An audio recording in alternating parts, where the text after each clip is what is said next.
Figure it out. Hello, this is Adam Koralik from Figured Out Productions. The following video is a video of some kind, and I hope you enjoy it. Hey everyone, welcome to the FigureItOutcast for January 2026. Yeah, it's January already. Happy New Year, everybody. So we're going to talk a bunch about video games and a lot of cool stuff. And hopefully you guys had a Happy New Year, Happy Holidays, all that sort of fun stuff. And as always, if you could like this video, comment down below, subscribe if you've never done that before. I appreciate the support. And check out all the stuff in the description. I've got Twitter, Instagram, Facebook, Discord, Patreon, Spreadshirt, and my travel channel, also known as Flying and Eating, because apparently a lot of people hear I have a travel channel, but don't subscribe because they didn't know the name of it, even though the link is always in the description. So it's called Flying and Eating, and I do adventures and stuff. In fact, at the time you're hearing this, I think I'm in Japan right now. Anyway, yeah, so it's a Patreon-backed podcast, and if you subscribe to the Patreon, you can get early access to videos, you can get shout-outs, you can pick subjects, or you can even be on the podcast, and you can just keep the channel alive, which I appreciate you doing. One such wonderful individual is here today. Joseph, welcome back. Glad to be back, Adam. Always appreciate it. Actually, Joseph's going to be doing double duty today. So a little behind the scenes, Abdullah was going to be recording with us in the second half, and he had a private matter he suddenly had to deal with. So I told him, go deal with that. It's way more important. So Joseph, thank you for pinch hitting here for Abdullah. I'm sure we both appreciate it. Okay, so we're just we're gonna kind of have like a fun little one here. So at the time we're recording this, I have to admit to you, because I knew I was going to be in Japan at the time you're likely listening to this, we could not record this anywhere near its release date. So we're talking about the thing that just happened, relatively speaking, but I think it'll kind of hold water because it didn't really matter when this happened. And then we're gonna have a couple of subjects that'll just be fun general discussion. Joseph, the first subject up was yours. You got to select it. What did you go with? So, I'm sure that any diehard Sega fans like, me and you, have heard about this already, but very recently, the Video Game History Foundation released a big, massive video and a bunch of data that they managed to get from basically talking with people who were involved with it about the Sega channel. Which, for those of you who did not grow up in the 90s, Sega Channel was Sega's attempt at doing Xbox Game Pass before the internet was a thing, basically. Yeah, it was an impressive feat. Yeah. They basically did it via cable connection, via cable TV providers, hence Sega Channel. And basically what it was is that you had a little adapter thing. You plugged your coax cable from the wall into it, and you got Sega games sent to your Sega Genesis over the television line, which, considering like dial-up was maybe just a new thing at that point. Or it was in its infancy. I mean, this thing came out in '94. I mean, that predates even the Saturn. Technically, there were earlier attempts, like the Atari stuff and television technically tried this, but they never really got beyond prototype stage. This actually existed and actually was supported for like 4 years. I mean, it was an impressive feat, but go on. Yeah, no, it definitely was. But like this was like sending like games over cable before cable broadband internet was like a thing. So just to put that into perspective. Yeah. And of course, due to its nature as a subscription service that ended in 1996. Ended in 98. 98, not 96. Yeah, you're right, 98. Blech. I was reading it and I said 6 when it says 8 very clearly right here. Yeah, it's okay, man. It happens to the best of us. Yep. Anyway, so obviously as a finite service that ended, a bunch of stuff from it was basically lost and seemed to have been lost forever once it ended. Until middle of December, when the Video Game History Foundation reveals that they got in touch with people who worked at Sega Channel and for Sega Channel and got access to digitize a massive amount of the Sega Channel ROMs and production data and stuff like that. So now all that stuff is out there. It's documented. You could watch it. You could watch the Video Game History Foundation's video on it. You could actually browse the collection. You could go to Game in Alexandria and download the Sega Channel ROMs and everything. And this is just like a massive win for video game preservation that's basically been like 2 years in the making, that those of us who aren't involved are just finding out now, which I thought was super interesting. I agree completely. I mean, hats off to Frank Cifaldi in particular, but like that whole team who did that, it's really very cool. So the Sega Channel actually had exclusive games on it. It also had, I mean, to be completely fair about this, a lot of the content that existed there was like trial version content or slightly modified versions of games that already existed or had physical editions. So there wasn't a whole lot of games that were like truly just, you could only experience them via via Sega Channel. But there were a few, and fortunately those have been recovered. The Video Game History Foundation obviously did their own video on this, which I highly recommend you watch if you want way more details and to do justice to their efforts. But they basically said at the end of it, they were only missing something like 6 ROMs of game content that they're aware of, and it was all just kind of like slightly different versions of games that already exist, like, you know, like a version of Mortal Kombat that's missing certain characters or something like that, those types of little things. But the thing they were missing a lot of was the menu systems. What they mostly recovered was, so like when you got the Sega Channel, it got updates regularly. Essentially it was just kind of flashing the Sega Channel with like a new ROM every month that included various information on, you know, latest gaming updates, etc. Most of what survived has been the American stuff up to a certain point. I want to say July 4th, 1997 is what I believe they said. Yeah. And anything after that isn't recovered yet. And most of the stuff from international, particularly the European version, the Canadian version, and South American versions is how they kind of generically labeled that, though I assume they basically mean Brazil. But yeah, a lot of that stuff wasn't there. But like, this was you're absolutely right. It was like a huge win. Actually, so I watched that video. The part that got me the most amused is about, it's not exactly a breaking story here, but it did make me text a friend in the middle of this. At about I think it was like the 35-minute mark of that video, they're talking about how one of the debug menus or whatever that was created apparently was built, or no, sorry, they had a web browser of some sort that was functional but not released, but it was functional. It was like some Warner Brothers website thing, and they built it off of apparently an unrevealed or unreleased version of Michael Jordan Chaos in the Windy City. Oh, right, yeah. The Sega Genesis. So that made me laugh, and I know why you laugh, because if you ever that game, if you can recall it, the cover of that game, Michael Jordan is wearing like a white wife beater and like, if they were still allowed to call him that, I don't even know, a white shirt and black shorts. And my friend actually worked on that game.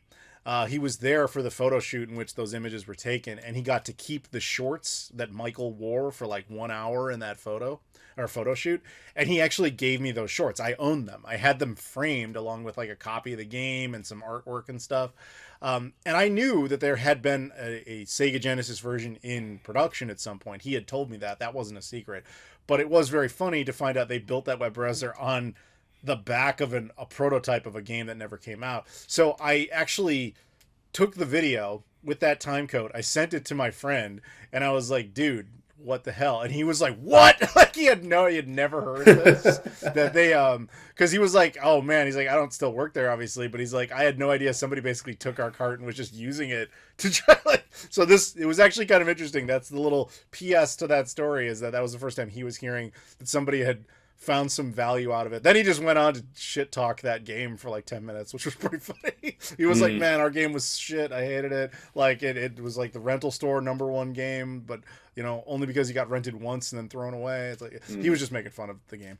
But it was funny to get a little PS to that. But yeah, as far as the actual like information dump on the Sega Channel, yeah, they kind of call it when they say the most interesting finds as far as like new gameplay experiences really would be the Sega Genesis version of the Flintstones movie, which already had a Super Nintendo game, and that Garfield lost in the act or whatever, like missing levels, etc. There was also the Bears game. Yeah, which was a Pico game, apparently. That was apparently ported to the Genesis for Sega Channel, which I was just like, what? That's a thing that they could have done? Yeah, I mean, there is. I mean, technically, the Pico and the Genesis are basically the same hardware, so it makes sense they could have mined out of that. But yeah, no, I guess I haven't actually seen the Pico in action. You're not missing anything. You're not missing anything. I just thought it was like the leapfrog thing, but no, I guess it's like actually has game content that it plugs in with. Yeah, barely. If it weren't for the fact that Sega made it, I certainly wouldn't have one. Oh, of course not. God, I have two of those things, don't I? Anyway, that doesn't matter. Anywho, but yeah, no, the whole story over there, the fact that they did that was really, really cool. And the big win is that you can go out there and try any of this stuff now. I mean, all the menus and everything. So if you just want to see it, just to kind of get a sense of what was going on with that was interesting. Now, I admit, it would be kind of cool to actually talk to the guy who was in charge over there. Now, here's why the guy who they talked to about all the Sega Channel history, because they maintain that, according to him, Sega had no real interest in doing Sega Channel content for the Saturn, which is why they were eventually going to move it from the Genesis over to, like, they were working on a PC concept. Now, that, to me, uniquely is fascinating because it flies in the face of everything we were told about the Pluto. Because we were told by certain Japanese developers that part of the motive behind the Sega Pluto was to essentially get a Sega Channel-like service on the Saturn, which shows you just how divided Sega really was in the 90s. And I find that, interesting because I'm sitting on that piece of the story, but that part never comes up because the Pluto... I mean, I guess it kind of makes sense because, like, in Japan, the Saturn was actually successful, unlike here. Yeah, but the irony is the Japanese developer... All right, so the Pluto story is also oddly incompatible with this because the Pluto is apparently an American idea forced by the Japanese to be built, and then the Japanese don't like it, and then they force it to be canceled, even though it was more successful in Japan. Oh. It's like... But then the Japanese also wanted it to have some sort of online support for Sega Channel when the Americans didn't want that. It's like they couldn't agree on anything. I mean, it's typical 90s Sega, but... Yeah, exactly. So, I don't know. I'm still trying to figure out how that part of the story works. Square that round, peg. I mean, to be fair, the Sega Channel stuff, like, it sounds like Sega Channel was, part of Sega, but it was, like, still, like, kind of operated kind of as, like, a separate thing. So it could be just, like, the Sega Channel people were just like, no, I mean... Based on how Sega Channel worked out, there's no real market for this on the Saturn. But for PC, maybe something could work there. Which it's interesting to... Oh, sorry, go ahead. Which, I mean, to be fair, like the Sega Channel, by the time it came out, like, the Genesis was kind of at the end of its lifespan, and most of the people who subscribed to Sega Channel were new Genesis owners who didn't already have games. Yeah, which actually makes perfect sense, to be honest. Yeah. Anything else you want to say on this? Like, are you going to go check out any of the ROMs? Eventually, at some point, yeah. Just to see. I might. I think one of the cooler things we might get out of this now is you'll probably see, because I do a lot of cons and stuff, I will bet you we start getting repros now of some of the more complete games, like the Flintstones one. Yeah, stuff like that will probably pop up. But that'll be kind of cool. We've already gotten repos of, like, Mega Man The Wily Wars, which was a Sega Channel. That was actually released, but Europe only initially. That's true. But what I mean is, like, now technically you can make repros of the Flintstones. You can make repros of I guess, that Garfield game or whatever. It's interesting that none of these were in the Sega Genesis Classic 2. If you remember that, Sega put a bunch of, like, unfinished Genesis games in that thing, and they actually completed a few of them.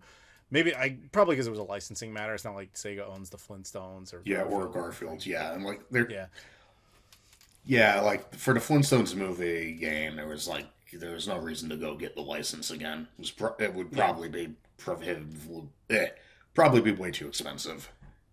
Yeah.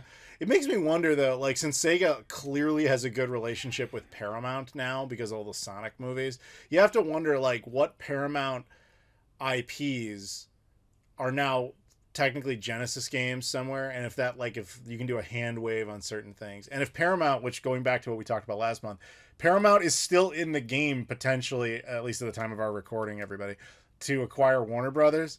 if they acquired Warner Brothers, they actually would have not the Flintstones, but they would have a bunch of like random DC and whatever characters. Like could those games start showing up on like Sega retroactive stuff because of a good relationship with Sega or something like that? You know what I mean? Like I'm still thinking about that one.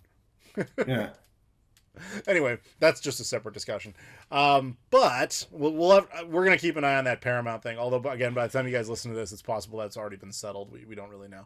But okay, enough of that.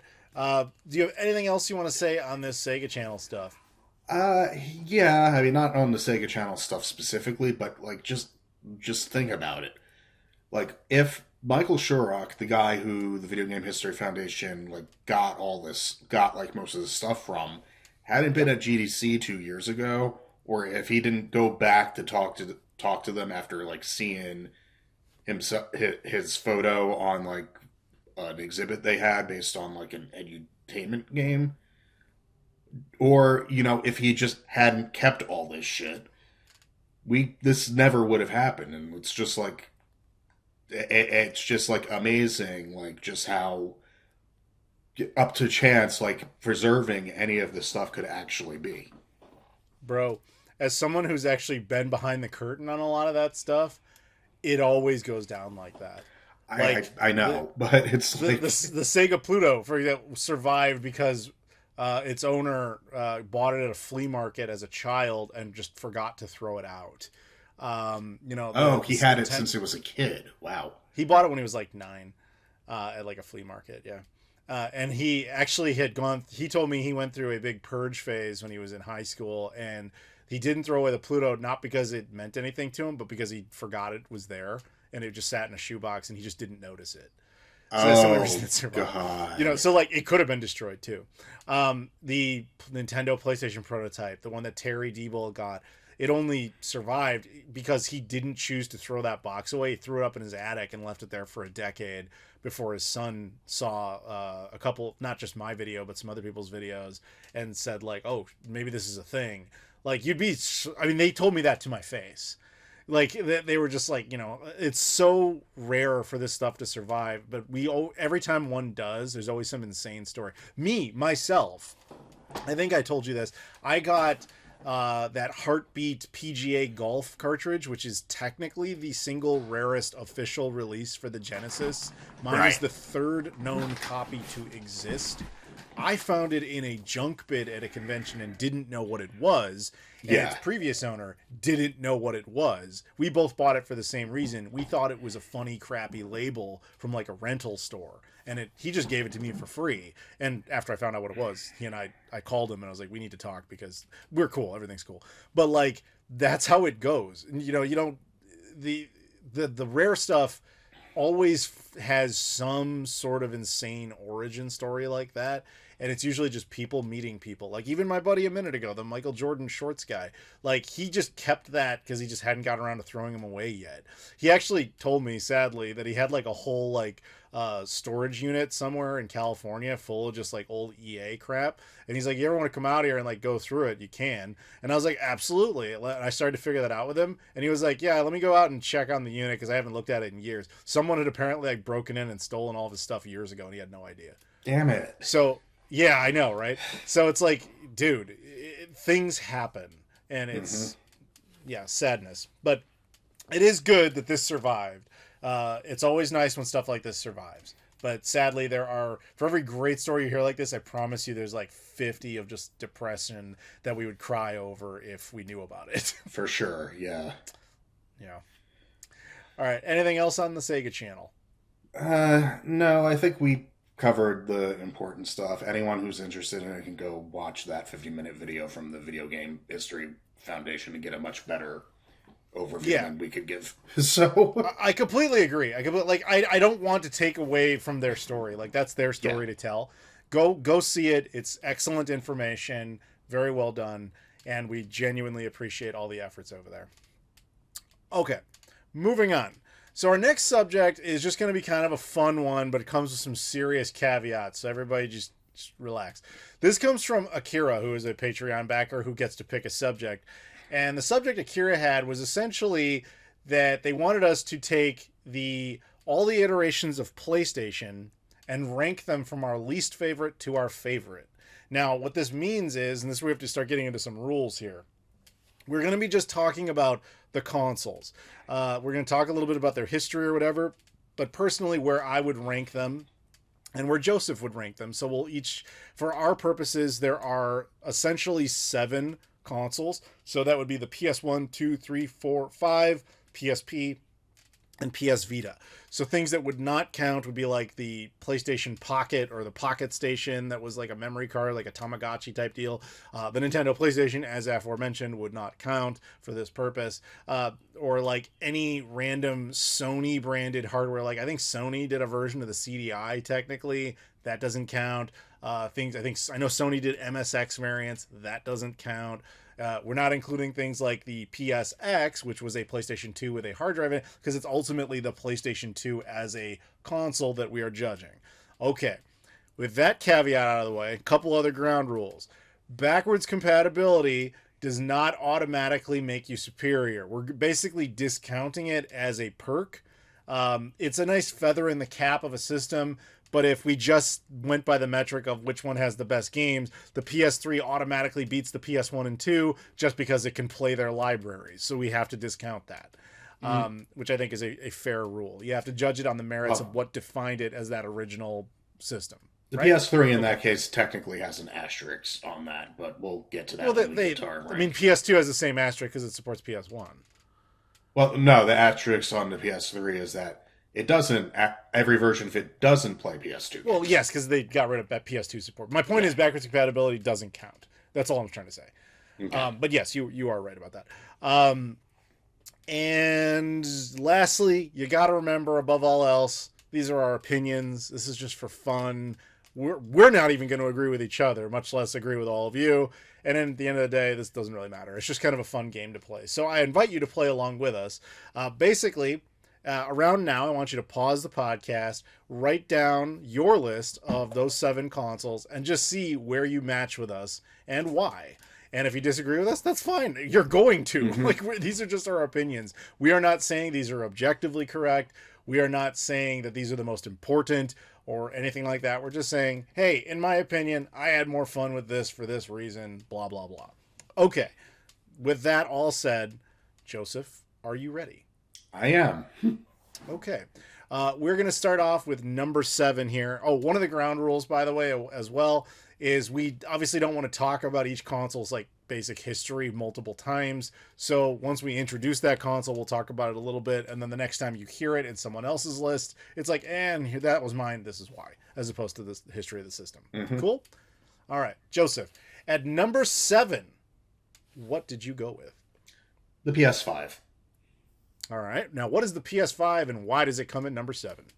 Okay, so I'm sure anyone who's listened to this knows what the PlayStation 5 is. It's Sony's current console that's out on the market that's kicking Xbox's ass right now.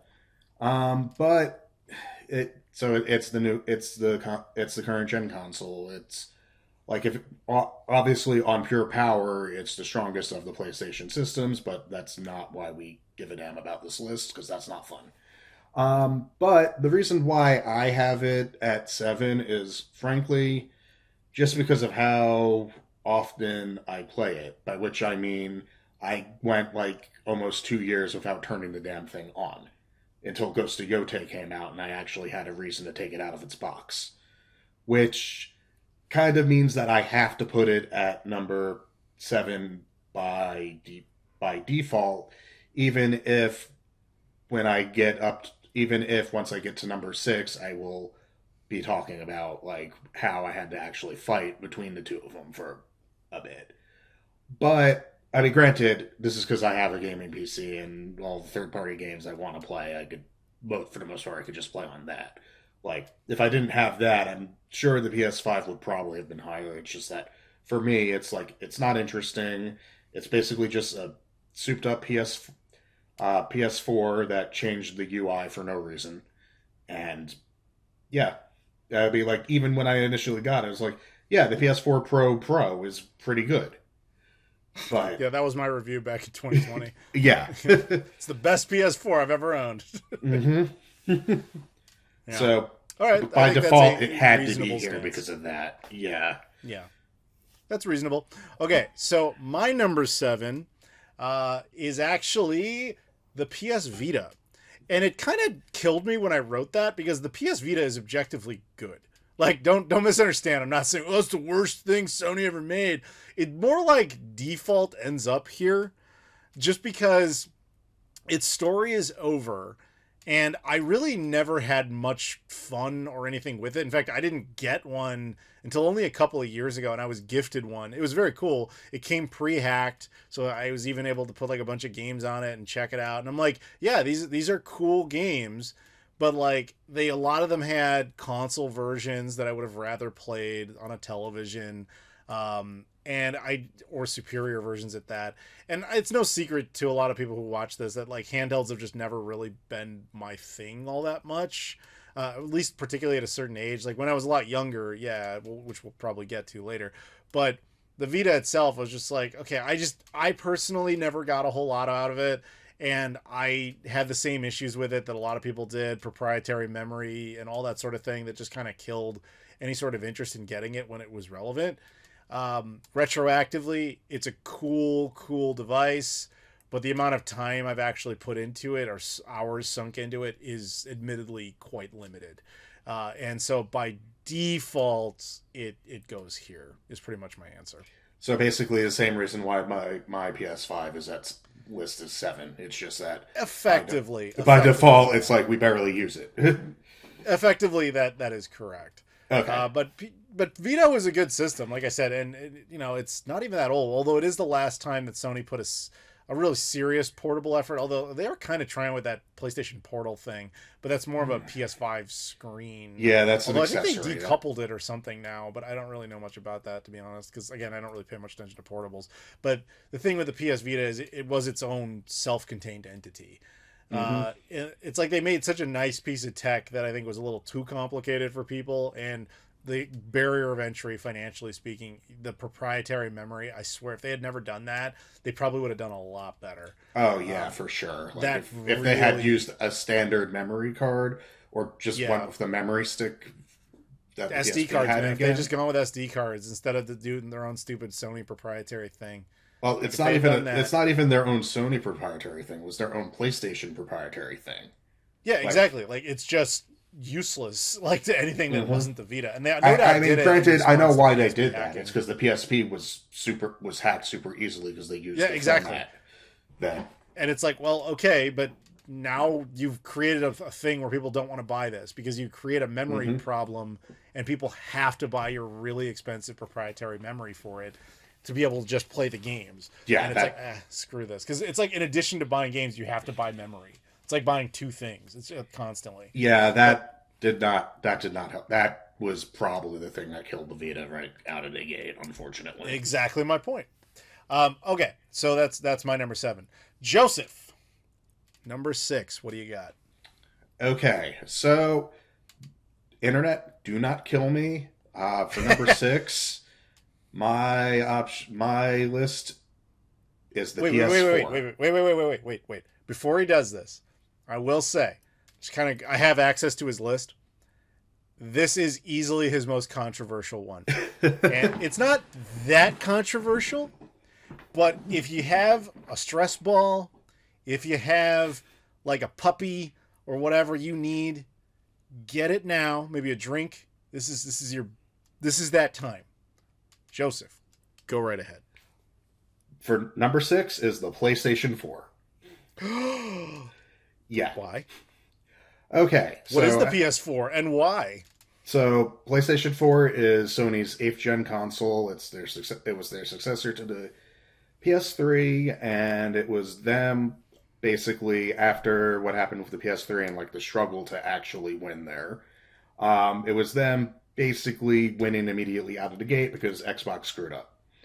That said, there are reasons why it's this low on the list for me.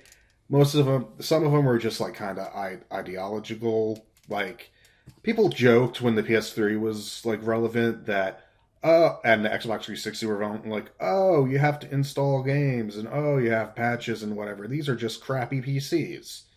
the PS4 is where that actually literally became a reality. It's when Sony went to x86 architecture, which was the same thing that PCs used, and where the lack of PC ports for any of the games less became we can't actually do this because it was made for some weird computer on the CPU on the console, and became a case of, yeah, no, we just don't want to. Like, if a PC port of a PS4 game is bad, it's because the developers didn't give a shit and didn't try. If a PC port of a PS4 game doesn't exist, it's because the devs couldn't be bothered and they didn't think that there was a market on the PC to sell it. So the PS4 is literally when consoles basically just became like PCs with like the console maker's wrapper on, or their own OS. I will defend you here in saying that PS4 is definitely when Sony stopped trying to make unique hardware. And I will say that I don't entirely blame them for that decision, in the sense that PS4... Oh, I don't either. I would have done the same thing. Yeah, and it's just sad. From us as like gaming historian type guys, it's just kind of depressing, because it's like the same logic with like movies that get remade too much or whatever. You're like, oh, look, the new Avatar is out. You're like, why would anybody want to see this? Those were not even good movies. Yet it makes money anyway because people like the familiar. Mm-hmm. And so it's got the same type of vibe. It's just, it doesn't have any creativity left. It doesn't have anything to say, but it's safe. So people are effectively rewarded economically for the less creative decision. And I miss when gaming hardware was more unique and more interesting, as opposed to what you said, which is just kind of a watered down PC and a console wrapper. It's a great way of putting it. Yeah, I really wanted to actually put PS4 at number 7, but just credit where credit is due. When the PS4 was relevant and I had it, I played it. I played it a lot. Like, yeah, the PS5 was I only played this when I was playing an exclusive game, or when I was playing a PS4 game after I got it. But the PS4, like, I actually got games for it because I wanted them. I played it because I didn't have a super decent PC at the time, or because I didn't want to finagle moving the PC to plug it into the TV, and it's just like, this game is better on console, I'll just get it as a console thing.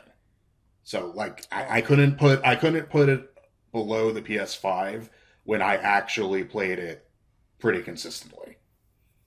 Yeah, that's fair. All right, number 6 for me. Speaking of PS5, it is PS5. The only reason the PS5 is where it is it can move down a rank when it's all said and done, and I realize, like, okay, that was its complete story and it really wasn't very interesting. But it can also go up a rank if the system is still active. Ranking a current gen system to me is always a little difficult because its story isn't over. So basically it can float in either direction. It sits down here largely because, yes, I agree with him. I have not really done much with my PS5. We have, on this channel, and particularly on this podcast, talked excessively about the lack of PS5 exclusive content, or exclusive content in this generation and overall, and how that's really what makes a console in of itself interesting. It's not the wide catalog of games that were available on 18 other platforms, which is nice to have, don't get me wrong, but it's what was special about it that makes it special. That's like the whole thing, which sounds redundant and obvious, but apparently to a lot of people, that's not obvious. So I have to, by default, basically put it at number 6. I think it could maybe get up to number 5 at some point. It could also fall to number 7. We'll see, but that's where I go. PS5 at number 6. Yeah, I don't think the PS5 is going to move up for me, but also, like, it's true, it's technically not over. It is also 5 years old, though, so... Yeah, that is true. All right. Speaking of 5, at number 5, Joseph, what you got? PSP. What's that? And why is it number 5? Okay, so the PlayStation Portable, or PSP, is Sony's first handheld console.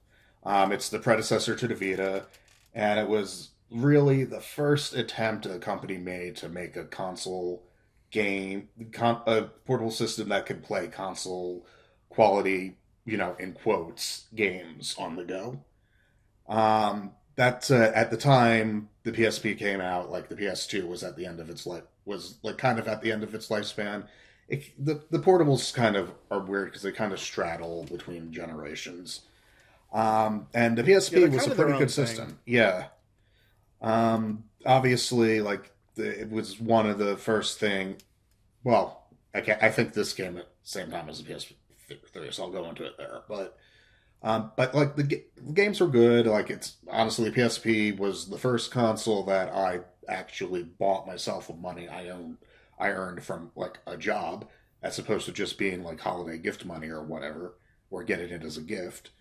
And I loved the thing, but there were things that kind of held it back. Like it did have TV output if you wanted to play it on the TV, only later models. Only later models.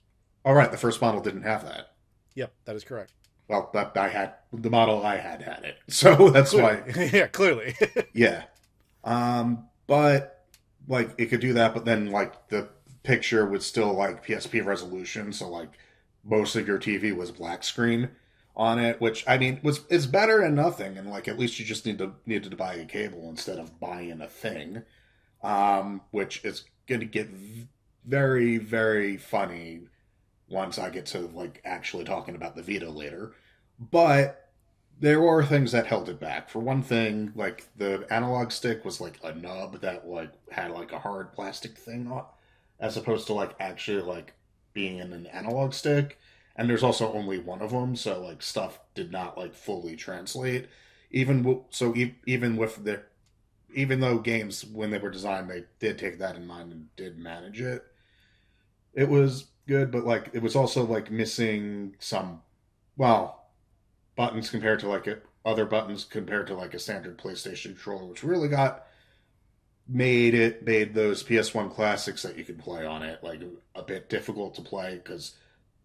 Spoiler alert, the PS1 has 4 shoulder buttons. The PSP had 2. And also really? the UMD. Yeah, also the UMD disc. Yeah. Just that thing in general, like, yeah, they had the protective caddy on it, but it was kind of prone to scratching. A disc-based gaming system for portability is just like, it's just like asking for trouble. Like if you're moving, like if the thing jostles, like you could potentially damage the disc. Load times were nuts. Like famously, like the PSP port of Final Fantasy Tactics, the slowdown in that when you were like doing anything that was not just like a standard attack was borderline unplayable, unless if you like forced yourself to play it or hacked the system to actually patch the ROM. Patch the ISO, which I mean you could, which I mean the PSP was like effortlessly able to be hacked, so near effortlessly. So like a lot of people did that and I had a lot of fun with it, but I don't kind of want to count hacking as like a pro. On we should. I agree with you. It shouldn't count towards what the system is. Although it was always funny, even back when the system was relevant, that once you hacked it and you stole the games, essentially, and ran them off an SD card or whatever, memory stick, they would run better than the actually purchasing it. They would. Even further negating the reason to buy the games, which was dumb. Mm-hmm. Yeah. Unless if you wanted to go digitally, but with at that point, like, yeah, you could. But, yeah, so it's basically... So it's at number 5 because, not because it's like bad, but it could have been better. So, all right, you know what? I agree with you so much that at number 5 I put PSP. We have the exact same ranking here for all the same reasons. Mine again. I thought it was a neat little handheld. I remember enjoying it, quite a little bit. But same thing with me, man. Like every time I was like, oh, but I could play this on a TV. And it was cool because, as you point out, you could actually connect it to a TV if you had the later model and all that. But it just wasn't quite as appealing. And then this should not count. I'm just pointing it out. The PS3 later would have, at least if you hacked one, you'd have the ability to play PSP games on it. And it's like, oh, I'd rather do that, But the game library content. Huh? I forgot that was a thing you could do. Yeah, that was later on in life, but that's not a knock against the PSP itself. Right. But yeah, I'm with him on like the hardware issues and just the overall like does it pull me in? Actually, the thing that annoyed me the most about that system is because there was a minute, like right after I got a PSP, and I was given a bunch of games with it, and I got a bunch of the UMD movies, and I was like, okay, cool, I'm gonna get into this thing, and I was like, I'm gonna use this to watch movies on the go, and I'm gonna be like this one, like, you know, I'm gonna be cool, but I'm also a film purist, and so what I didn't realize until I started like actually trying to watch anything on it is that Sony went out of their way to intentionally crop movies to be adjusted to the PSP's aspect ratio. It will actually tell you that. And I was like, oh, I'm out. Never mind. I don't want a butchered version of the movie so that I can watch it on this screen. Like, give me that as a choice. You don't do that for me. That's ridiculous. You set it to the original aspect ratio and then offer me the option if I'm like really upset about it to zoom in to fit the screen. Fine. But you don't crop it for me. And the second that happened, I was like, I'm out. I have no desire to watch it this way.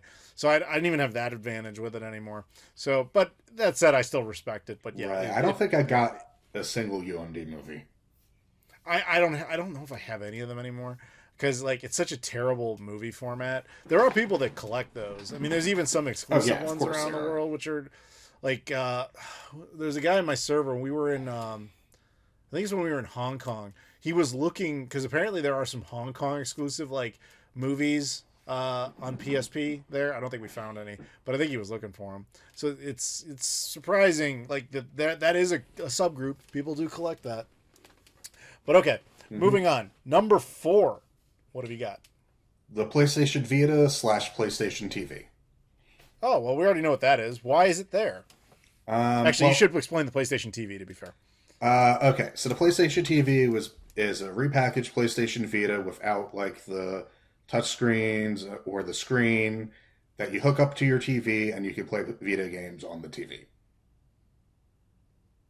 Now that sounds familiar. It sounds correct.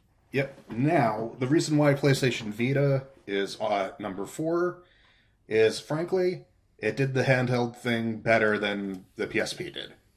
I actively got one of these back in 2012. I was like, I want this. It's on sale. It was on sale for like a Black Friday deal, and I saw it and I was like, I want it. Give me, and bought it.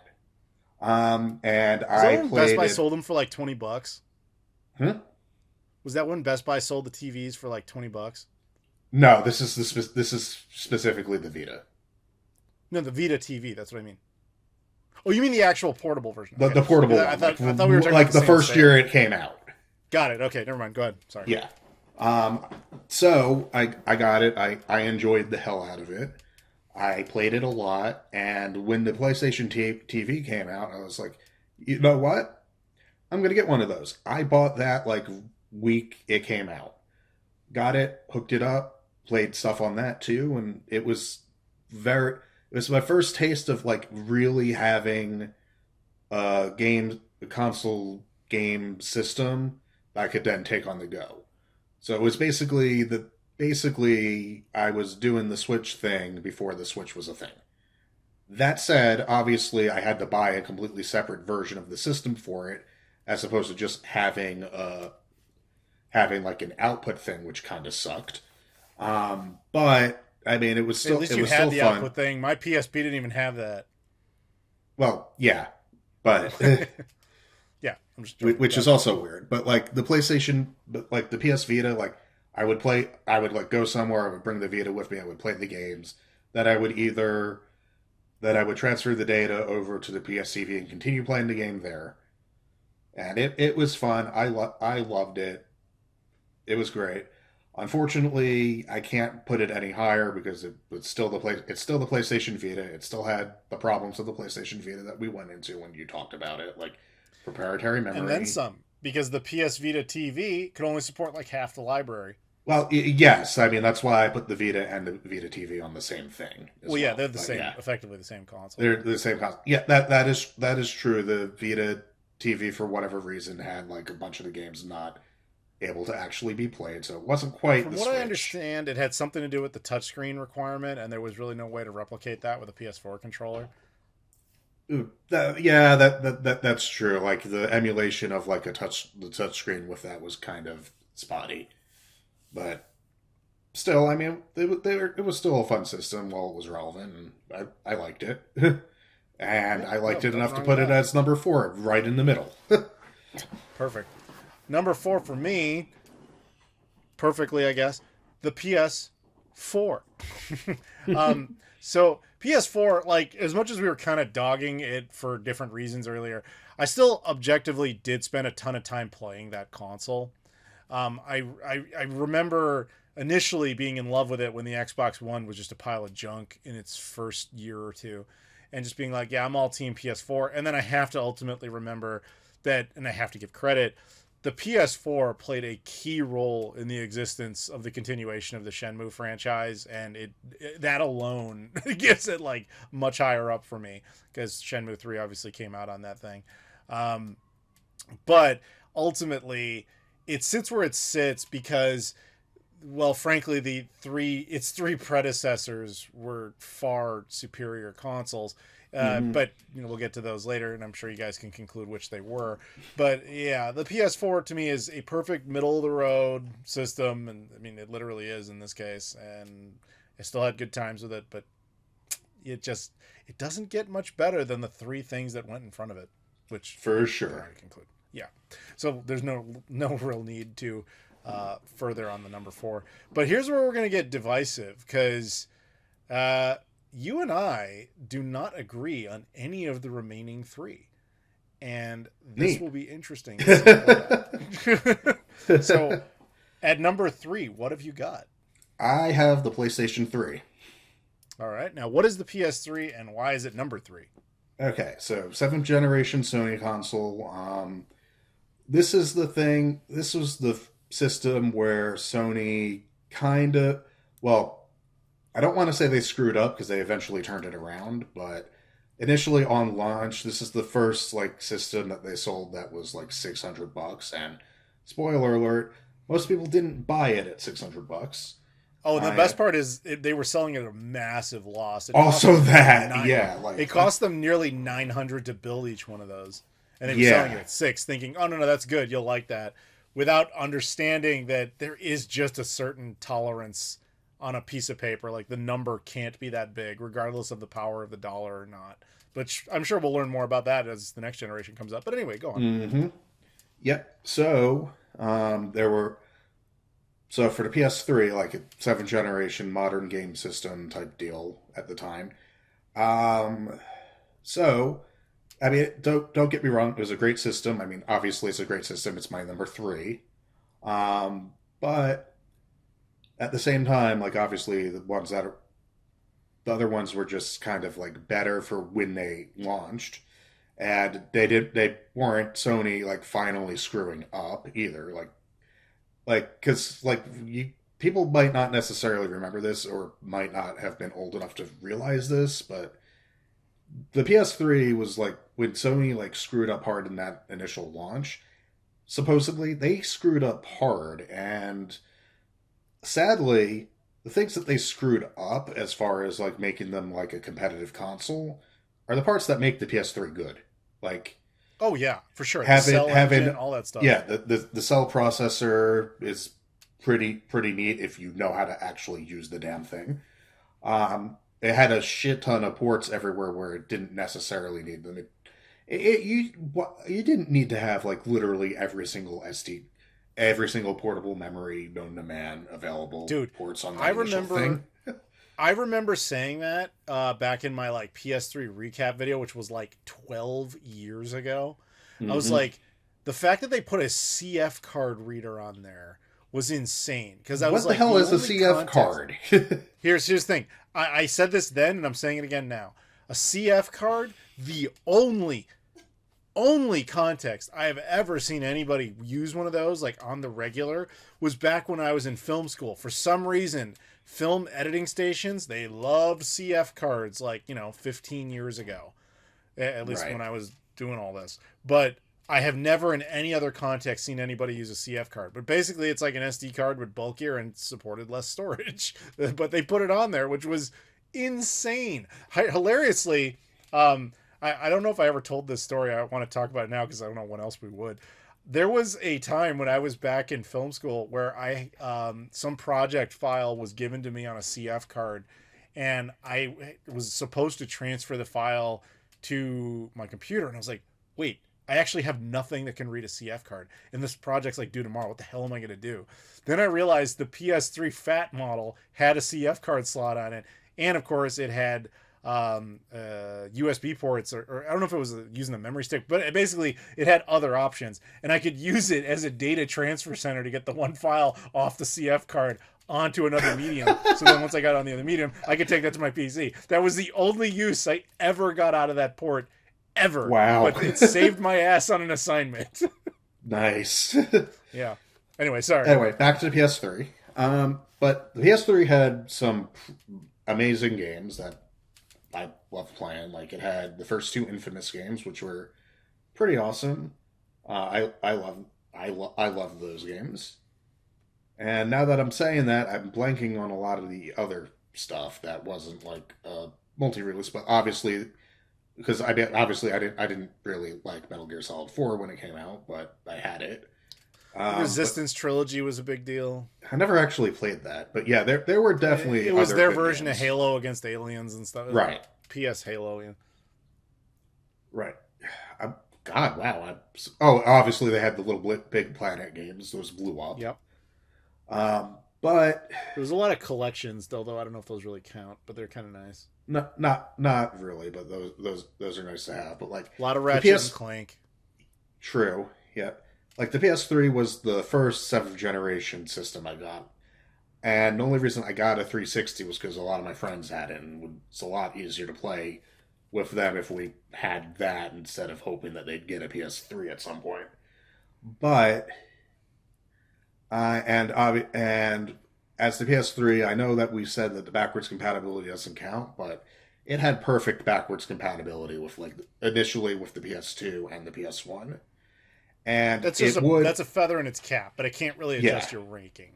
But it might, other than the part where I do have to say this is the one case where if it had actually kept that, and if Sony hadn't had to strip it out in order to make it cheaper so that they could actually make money off of it and try to turn it around so they could actually sell any of these.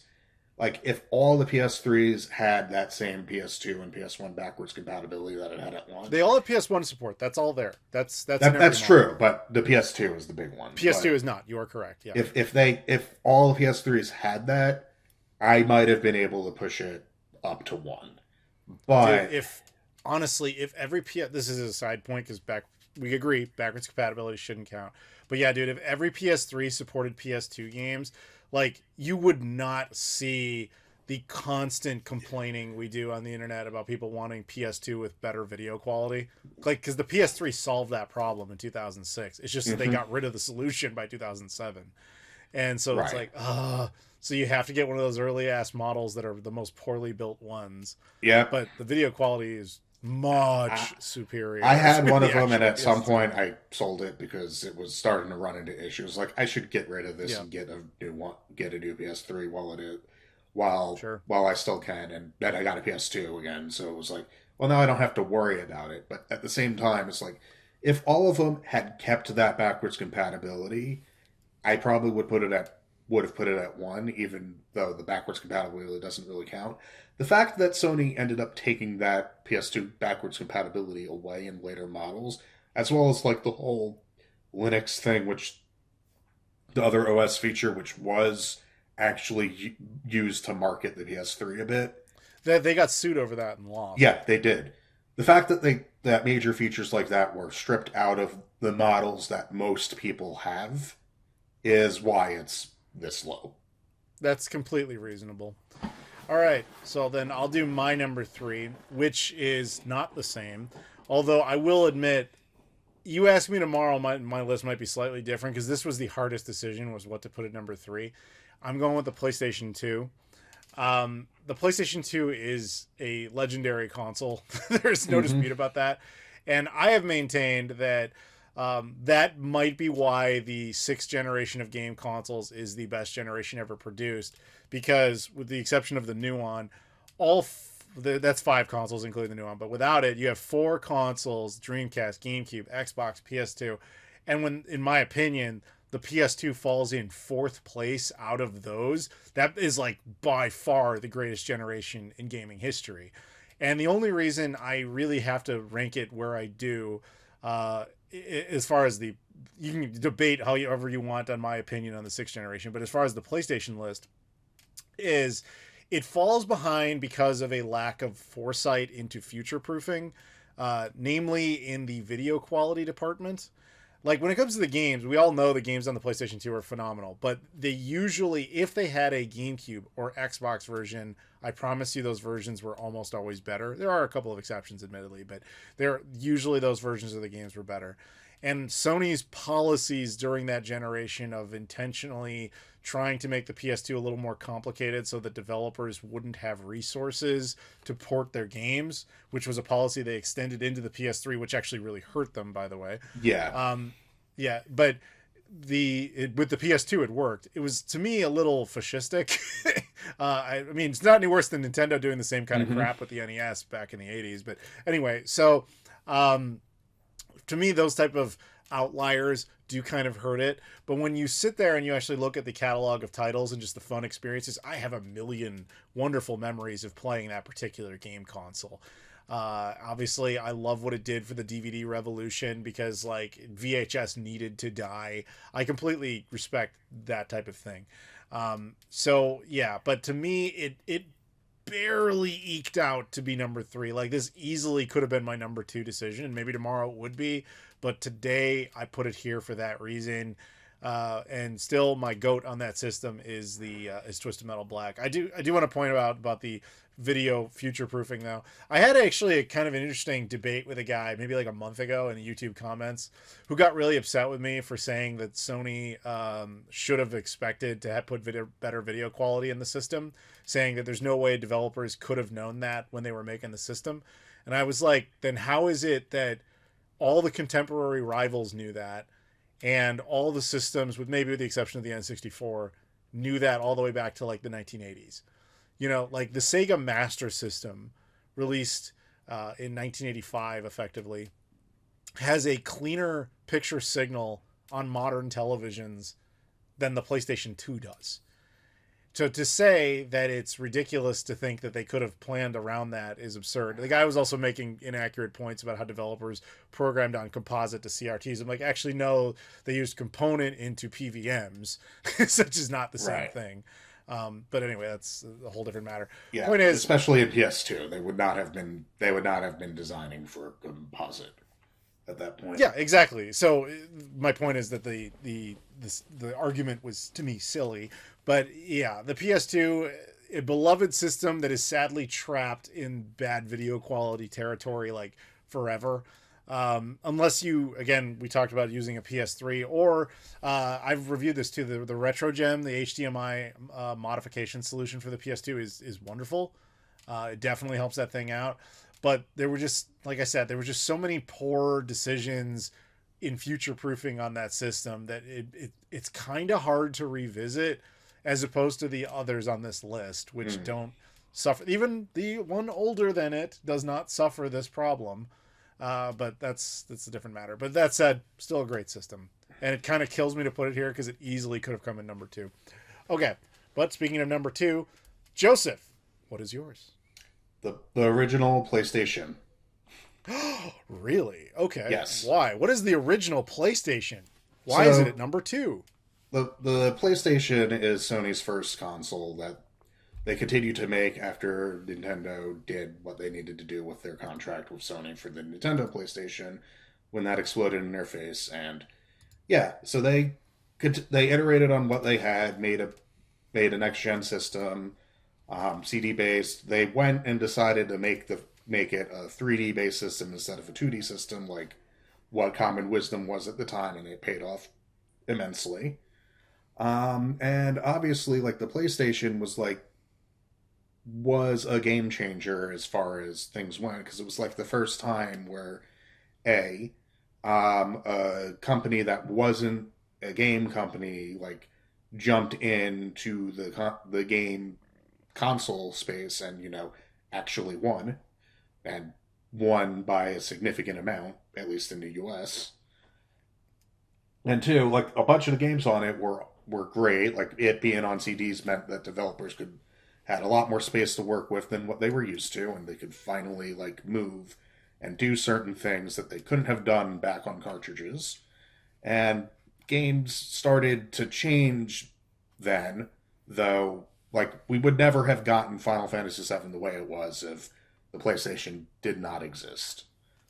Like that, or if like games hadn't moved to CDs. We just flat out wouldn't. It just wouldn't have been possible. But at the same time, it's their first attempt, and there are some things that they could have done better, which they did eventually do better, which obviously you'll be hearing about when I get to my number one. All right. So my number two, you can probably guess, is the PlayStation 3. We've obviously talked about it extensively. All I can really say here is what my reasoning was for putting it above the PS2. And honestly, it's so finite. Like, Blu-ray support to me was a really big deal. And actually, to this day, I still use a PS3 as a Blu-ray player because I actually think it might be one of the best Blu-ray players ever made. They seem to be vastly more reliable than, like, so I have when I'm watching stuff, right? If I want to watch like a 4K movie, I put it on the Xbox Series X, and I inevitably run into problems with it because Xbox consoles are just terrible at video playback. I don't know why they've always been like this. There's always random bugs, like it'll stall for a second, it doesn't read, the laser's not as good, whatever the case is. Microsoft just does not put the effort there. When it comes to the 4K format, Sony didn't put it in the PS4 for whatever reason, even though it's their own damn format. They did put it in PS5, but I find their OS a little clunky for that.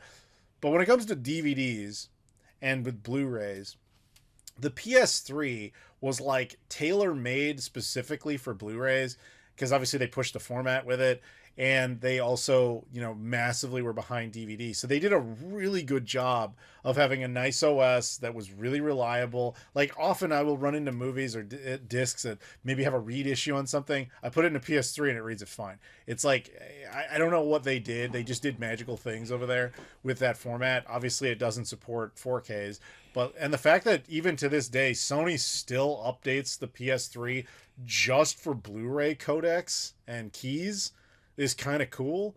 Like that's every time you get a random news story about a PS3 update somehow, like it's a Blu-ray player. It's usually okay.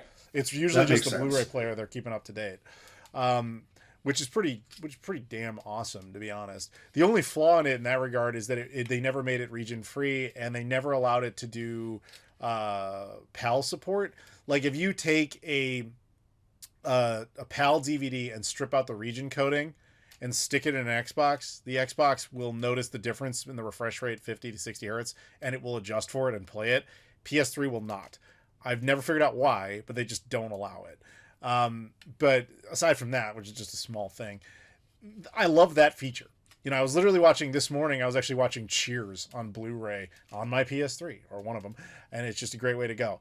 But aside from that, like the game experiences that we've talked about, all that stuff, it's very good. And it really, the only thing that kind of keeps it above the PS2 is basically that support. Because when the actual game content comes, it's such I honestly could like 50-50 between the PS3 and the PS2 in that regard. So something had to win, but like you could ask me tomorrow, I'd be like, I don't know what I was thinking. PS2 goes in number 2. I don't know. But today, PS3 goes in number 2. All right, man. This is it. This is number 1. Should be obvious because it's not possible for us to have other answers. What is your number 1? The PlayStation 2. Why? Okay. So obviously, what is the PS2? Even though I explained it, it's Sony's second console. It was their 6th gen. Wow. Console. All right, go on. And obviously, I put it as my number 1 pick. Ignoring like the PS1 backwards compatibility, because we already agreed for the most part that doesn't matter. The PS2 was just a awesome system. It had a bunch of great games on it. It had a massive library. Like I said, the library is massive. Like there's like 1,000 games for the thing, or around there. I don't know. For you know PS2. PS2. What, PS2? Yeah. PS2 is 5,000. Okay, I massively Globally. undersell it. Globally. Yeah, globally it's 5,000. Yeah, when you said 1,000, I'm like, dude, even the PS3 is more than that.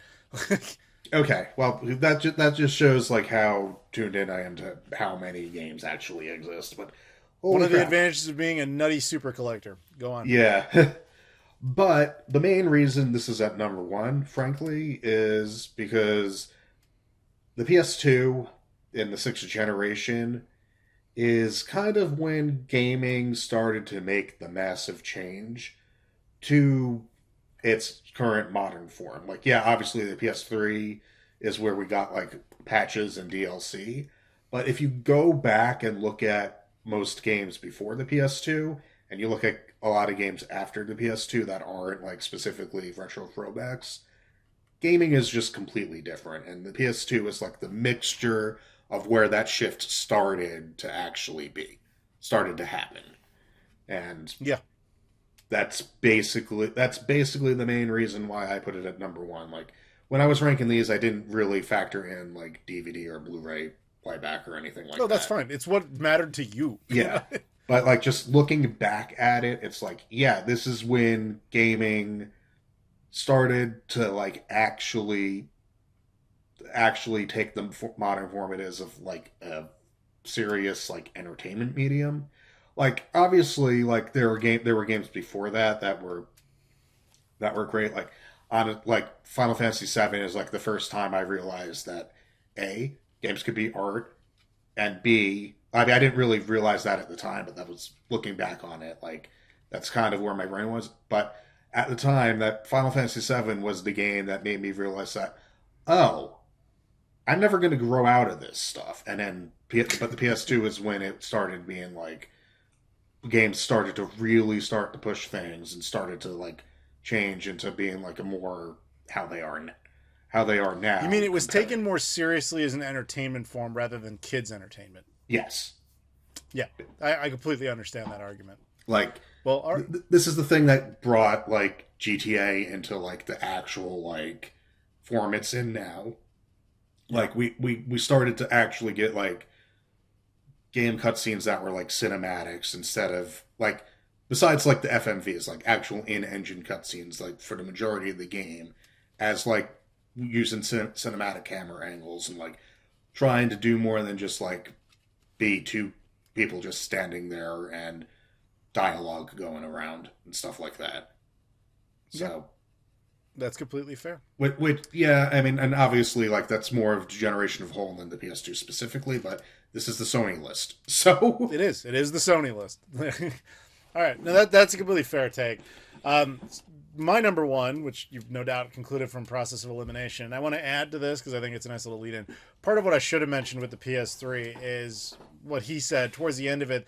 Sony really salvaged that console and made it into like a real console. I argue it's the last console that was truly trying to be its own unique hardware, unique special experience, rather than kind of pre-existing hardware that they just build around. Like even the Wii U used like Power PC hardware. Like the PS3 was Sony just built that themselves and then made it unique. Well, and that's technically the Cell was a Power PC thing, but it was still a unique architecture. Sure, but it was super unique. Like, yeah, that's all I'm trying to say. But and not easily replicatable. I mean, I think Wii U emulation came along pretty damn quickly, if I recall correctly. But anyway, the point is, I like it when a console company tries to sit down and make a game console that has to sit down on its own merits and is not elevated by things like, oh, how easily can we port other pre-existing games to it? How what other features does it have in terms of media? So despite my answer on PS3 having Blu-ray support, that wasn't my only reason. It was just that I'm building on what Joseph said. Sony, in my opinion, has only made one console ever that completely satisfies that definition. And that, of course, my number one, the PlayStation 1. The PS1, while it did have music CD support, it wasn't like the real big attempt to try and push that format. It was just kind of like, yeah, it's built in because it's got to use discs anyway, so you might as well have a rockin' 90s CD player in there. That menu is hideous, by the way. But like that system had to succeed solely based on the games that existed on there. The hardware was oddly affordable for what it was. It was easy to develop for, which was nice because then more developer teams can get behind it, all that sort of stuff. But the games on it were truly a magical experience that you really could only get there. And to Joseph's point, kind of what we're talking about, how gaming changed around that time. I remember, growing up in that. And really, honestly, prior to the PS1, video games were very much seen as a childhood activity. Even Sega, who threw out that whole, we do it with attitude, all that thing. Even then, they were appealing to teenagers, which are children, ultimately. The PlayStation, I swear, was the first console to be like, adults can play video games too. And it really showed this side of maturity. And you really were just like, this is it feels like a premium product. It had its child-friendly games, certainly, but it also had just these unique experiences that you were not getting on other platforms. Right. And I to this day, and I've made a video on this back. Do you remember that whole PS5 ticking time bomb CMOS battery thing a few years ago? Yeah. Okay. I remember making a video when that story came out, and I was talking about how, the big issue with that is how it had internet dependency and blah, blah, blah, blah. But every single console Sony has ever made, including the PlayStation 2, technically has some measure of online content on it. Now, granted, the PS2 has limited guilt of this because there's only a handful of titles affected that no longer work as a result of it, except the PS1. The PS1, every game on that system that came out in the mid-90s, and granted a handful that showed up in the early aughts, still work exactly as intended. No alterations necessary. There's no missing content as a result. That's true, yeah. And I massively respect that kind of consistency and the fact that library is pure in that sense. And I also, just from a personal standpoint, by far the PlayStation console that I sunk the most hours in. Even though the hardware itself is weak. If I wanted to actually play PS1 games, I probably wouldn't actually do it on a PS1. But that's not the point of this discussion. I would. You would? Yeah. Well, granted, that's because I have one of those ODEs for it. But well, there you go. But even then, yeah. But I mean, I guess I could too for that same logic. But if you wanted to play the discs, it's kind of easier to do it on the PS3 actually, or the PS2 even. But point is, that library and the history around it and everything it achieved, I find massively impressive and respected. And the games that were there were largely revolutionary for reasons he cited as well. Things like birth of modern Final Fantasy. To me, one of my favorite franchises of all time, and the Twisted Metal franchise was born on that. Resident Evil. Yeah, well, Resident Evil wasn't born there, but it's largely associated with it. Yeah. Well, I mean, yeah, it's true. RE1 was also on the Saturn. But yeah, I think RE1 was more intended for the Saturn, much like Tomb Raider. Although that I didn't know about, but okay. Tomb Raider 100% was. Honestly, I don't remember how RE1's development went. I don't remember if it was supposed to be a PS1 game first. I genuinely don't. I know it was supposed to be a remake of Sweet Home for the Famicom, but whether that was intended for Saturn or intended for PS1 and just ended up on both, I don't know that part. But either way, great console. Yeah, I respect it. So yeah. that concludes our lists, unless you have anything else to say on well, this. I think I should probably add, like you said, PS1 is when people, when they basically went, yeah, adults can play games too. And so for my point on the PS2 being where modern games happen, change like that, PS2 is probably the first time you could point a non-gamer toward a video game and be like, and they can see okay, yeah, I can see that there's definitely art in here and stuff like that. PS2 I totally is probably, agree with you there. Yeah. But the PS1 is, to be fair, is where you actually got games meant for adults that weren't that were actual games and not other things. All right. So that'll do it for this particular subject. Akira, thank you very much for that one. That was a long and meaty one to talk about. So now we're going to do a round of shout-outs here. The following people are Patreon backers, and they get shout-outs because they're at that tier. You can join them at any time by going to the Patreon link in the description. get a shout out. You can pick subjects. You can even be on here, or you can just support the channel and get early access to this as well as all the videos that go up on the main channel. Much appreciated. So shout outs to Jeb Malcolm, Sega Steve, Loke, Michael Kelly, and Trey Wagner. Once again, that is Jeb Malcolm, Sega Steve, Loke, Michael Kelly, and Trey Wagner. Thank you so much for your continued support. All right, man. We're going to move on to the next one. So this actually would have originally been Abdullah's subject, but as we said, he's unable to join us today. And it's going to be a long one, so I'm fusing it with Sinjeet, who also did not have a subject for us, so we're just kind of merging them together. We're going to just do... You guys enjoy that little PlayStation conversation we had? Well, good, because we're doing it with Nintendo consoles now. Yeah. Yeah. Okay. So I'm not going to preamble all this again. You guys get the rules, but I will list out the consoles just so you guys can be like, okay, I want to play along. So these are the consoles that are eligible based on chronological order.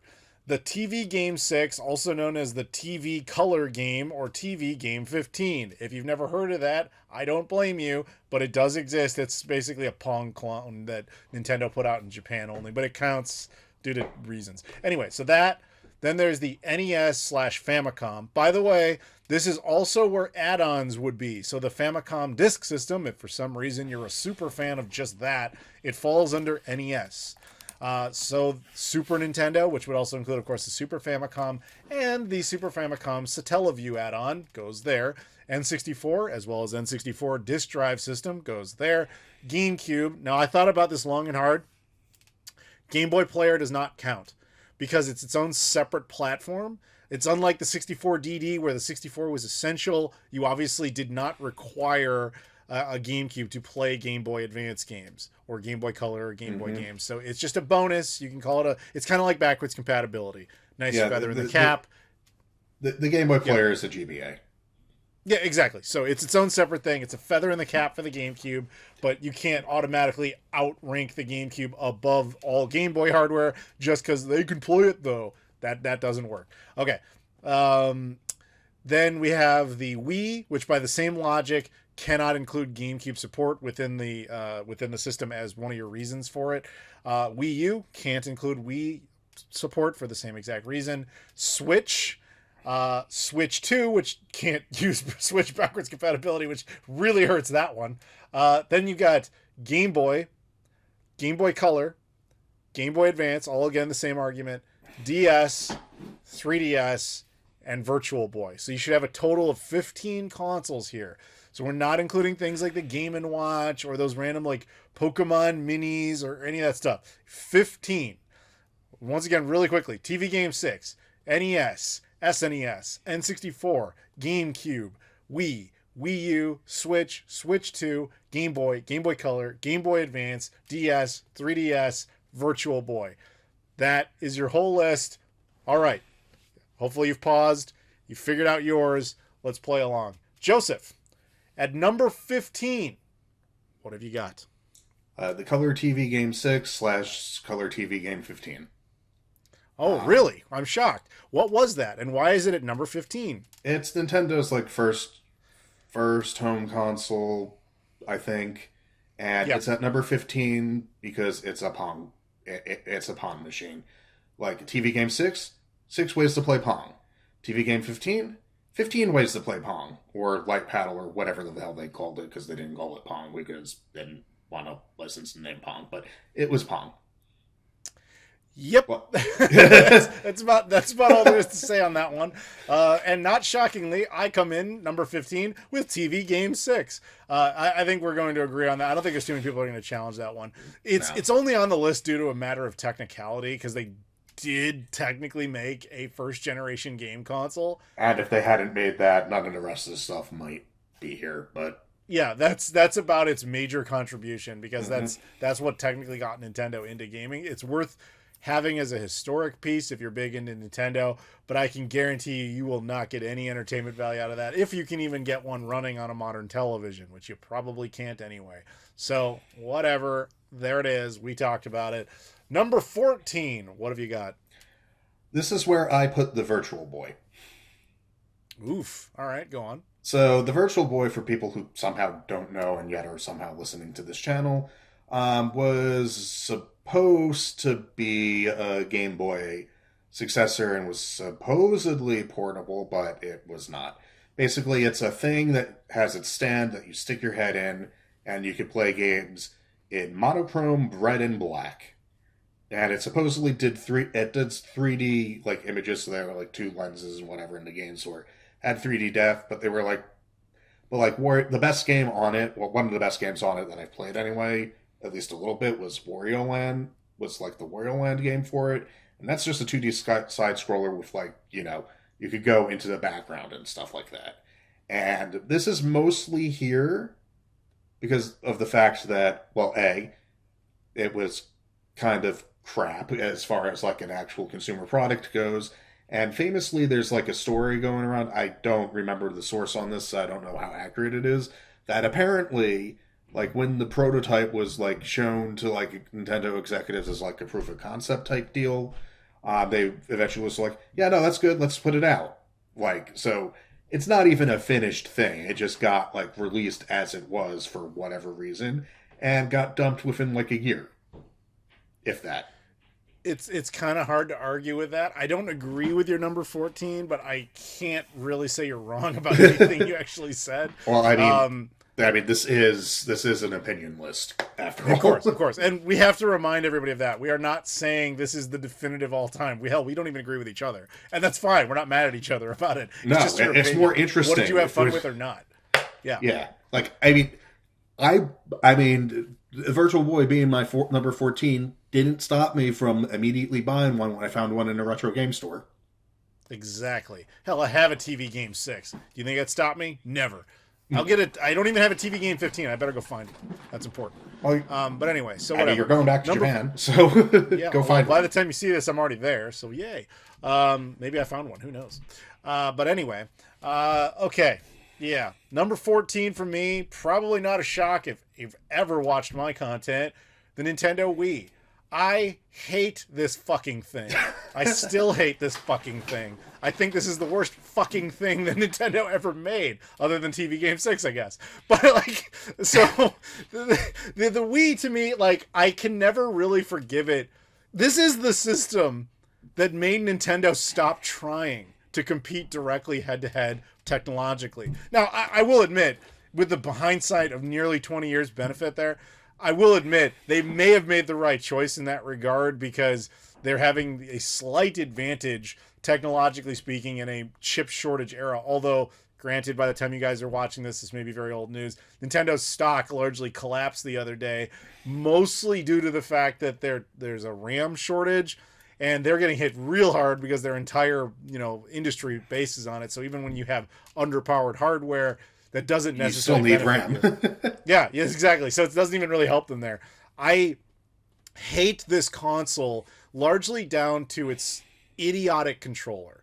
I can forgive the console for being underpowered for the generation. That never really bothered me. It did mean I never gave a damn about getting like multiplats on it. There was no reason to get anything that way. It never stopped me from enjoying what would have been good games with the capacity of that system. That was fine. It was the actual controller that always pissed me off. I hated the Wiimote. Every time I tried to use it, it was like, oh, this is just waggling all over the screen, and it sucks. And every time I went to revisit it after I got enough people bitching at me in comment threads, it's like, you should really try it. It feels like an extension of my hand. I'm like, maybe if you have Parkinson's, dude. But because this is not a functional controller. It sucks ass. And so every time I went back to it, I was like, I'll play on a different TV with a different Wii and a different Wii bar. There's the stupid like wand not responding properly. It's like, dude, I should not have to go through all this crap and stand up to try and play this dumbass game. Like, this is not worth my time. Now, people always say, yeah, but there's so many great games. There's Super Mario Galaxy, and they will always name like the same 5 to 10 games, and a good chunk of them, things like Mario Kart Wii, don't even use the Wiimote. They use the GameCube controller. Hell, with that context, hell yes, I'm on board. You give me Mario Kart Wii on the Wii with a GameCube controller, I could play this shit all day. That's not a problem. It's when you tell me I have to play this game behind the barrier of one of the dumbest controllers ever designed. Like, it's just sucks. Setting aside all the damage it did to the brand, I know it was financially successful, but it was such a sin within the gaming community that name alone killed its immediate successor in the Wii U just by being associated with the Wii and marketing itself to grandmothers at Pottery Barn. Like, what were you doing? I think it was a very short-sighted decision on Nintendo's part to say this system will not be for gamers. It will be purely monetary. We don't care about what this does to our brand. It prints money, so it's fine. And it took them until the Switch to recover from that image. But from a technological perspective, as we know with Switch 2, they have never recovered from that. And they likely never will, because they aren't going to try to. So I find this system to be very much the original sin.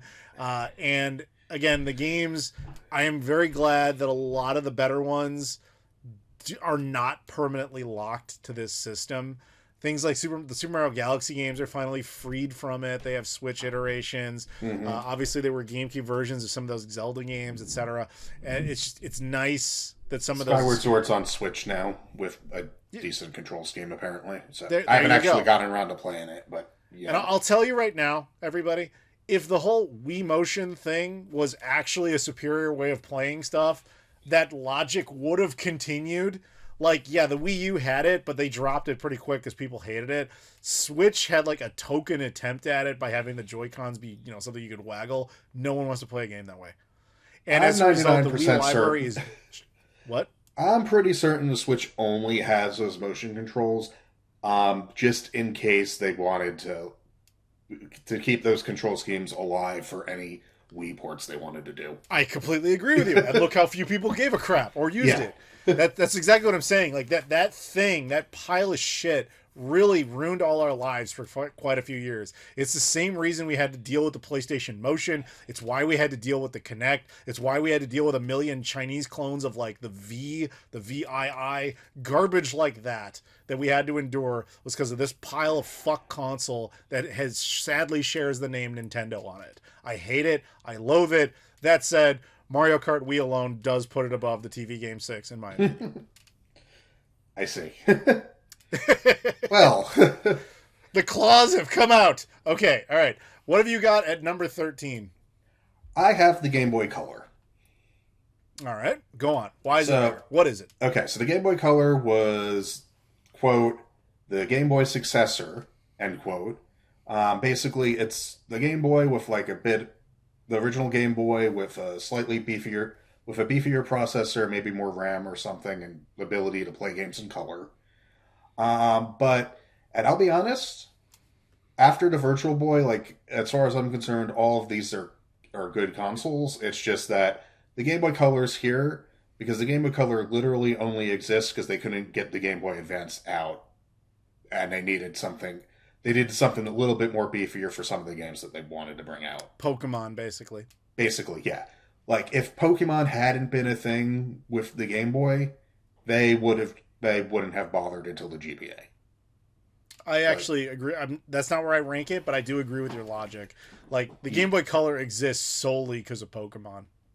Yeah, it exists. It exists solely because they weren't able to finish the GBA or get it at a decent enough price point to bring it out yet, type deal. So they needed something between the two to tide people over. Now that people were actually buying Game Boys again after Pokemon happened.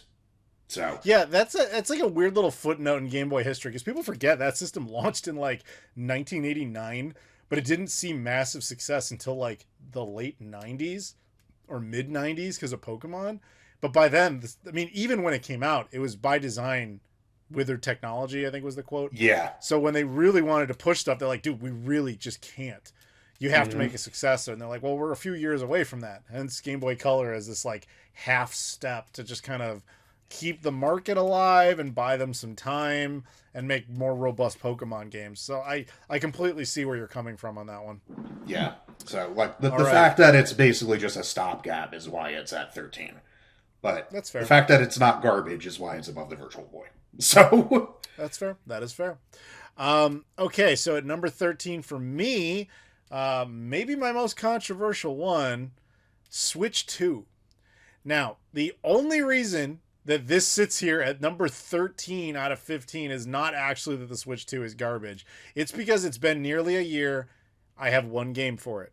And the reason I have one game for it is because A, it's a brand new system. It hasn't been around for very long. I only own Super Mario or Mario World, whatever the Super Mario Racing World. It's been like half of a year, but yeah. Yeah, exactly. It just hasn't been that long. And there are other ones I want, like Donkey Kong Bonanza. I kind of want Metroid Prime 4, even though I've heard it's not actually all that good. But like, I don't have any interest in game key cards or digital games, so it's like comically limited, like what I can get. And as we said before, when you remove backwards compatibility as like a variable, the Switch 2 has very little to stand on currently when we are recording this. So it's like, okay, that's fine. I guarantee its rank will change over the course of time. Oh yeah. It's going to go up. I don't know where, but it's not going to stay at 13. All I do know is it will always outrank the Wii. That I am certain of. So there you go. There's their current gen system. I guarantee it'll get better, but for this moment in time, this snapshot of existence, 13. Okay. Number 12. What have you got? This one kind of shocked me when I saw that. I'm going to get stabbed by the internet on this, but... Oh yeah, this is again, grab your pet or your stress ball. Here it comes. The Nintendo 64. What? This one is down here purely because of basically the Nintendo design fuck-ups, basically. Or corporate fuck-ups. I can't even argue with that logic. Yeah, like as far as the actual system's concerned, it's probably fine. I mean, I didn't have one growing up. I didn't get one until like way too many years ago now for me buying a retro console after having money. But like there are obviously good games on it. Like there's like Super Mario 64, like Mario Kart 64, Ocarina of Time, Majora's Mask, probably a bunch of other stuff that people who really actually care about the N64 know about. Or also, I guess Conker's Bad Fur Day, although that one never really was one I was interested in. But the point is that Nintendo went with cartridges instead of CDs, which really hurt literally everything that came out on this thing. And B, it came out 2 years after I think it was like 2 years after the PlayStation and Sega Saturn. Technically, yeah, because it came out in 96, where technically the Saturn and PS1 came out in 94, but only in Japan. Oh, I mean, for Japanese companies, that counts. So, yeah. So, basically, it's here because by going by cartridges, they alienated all the third-party developers.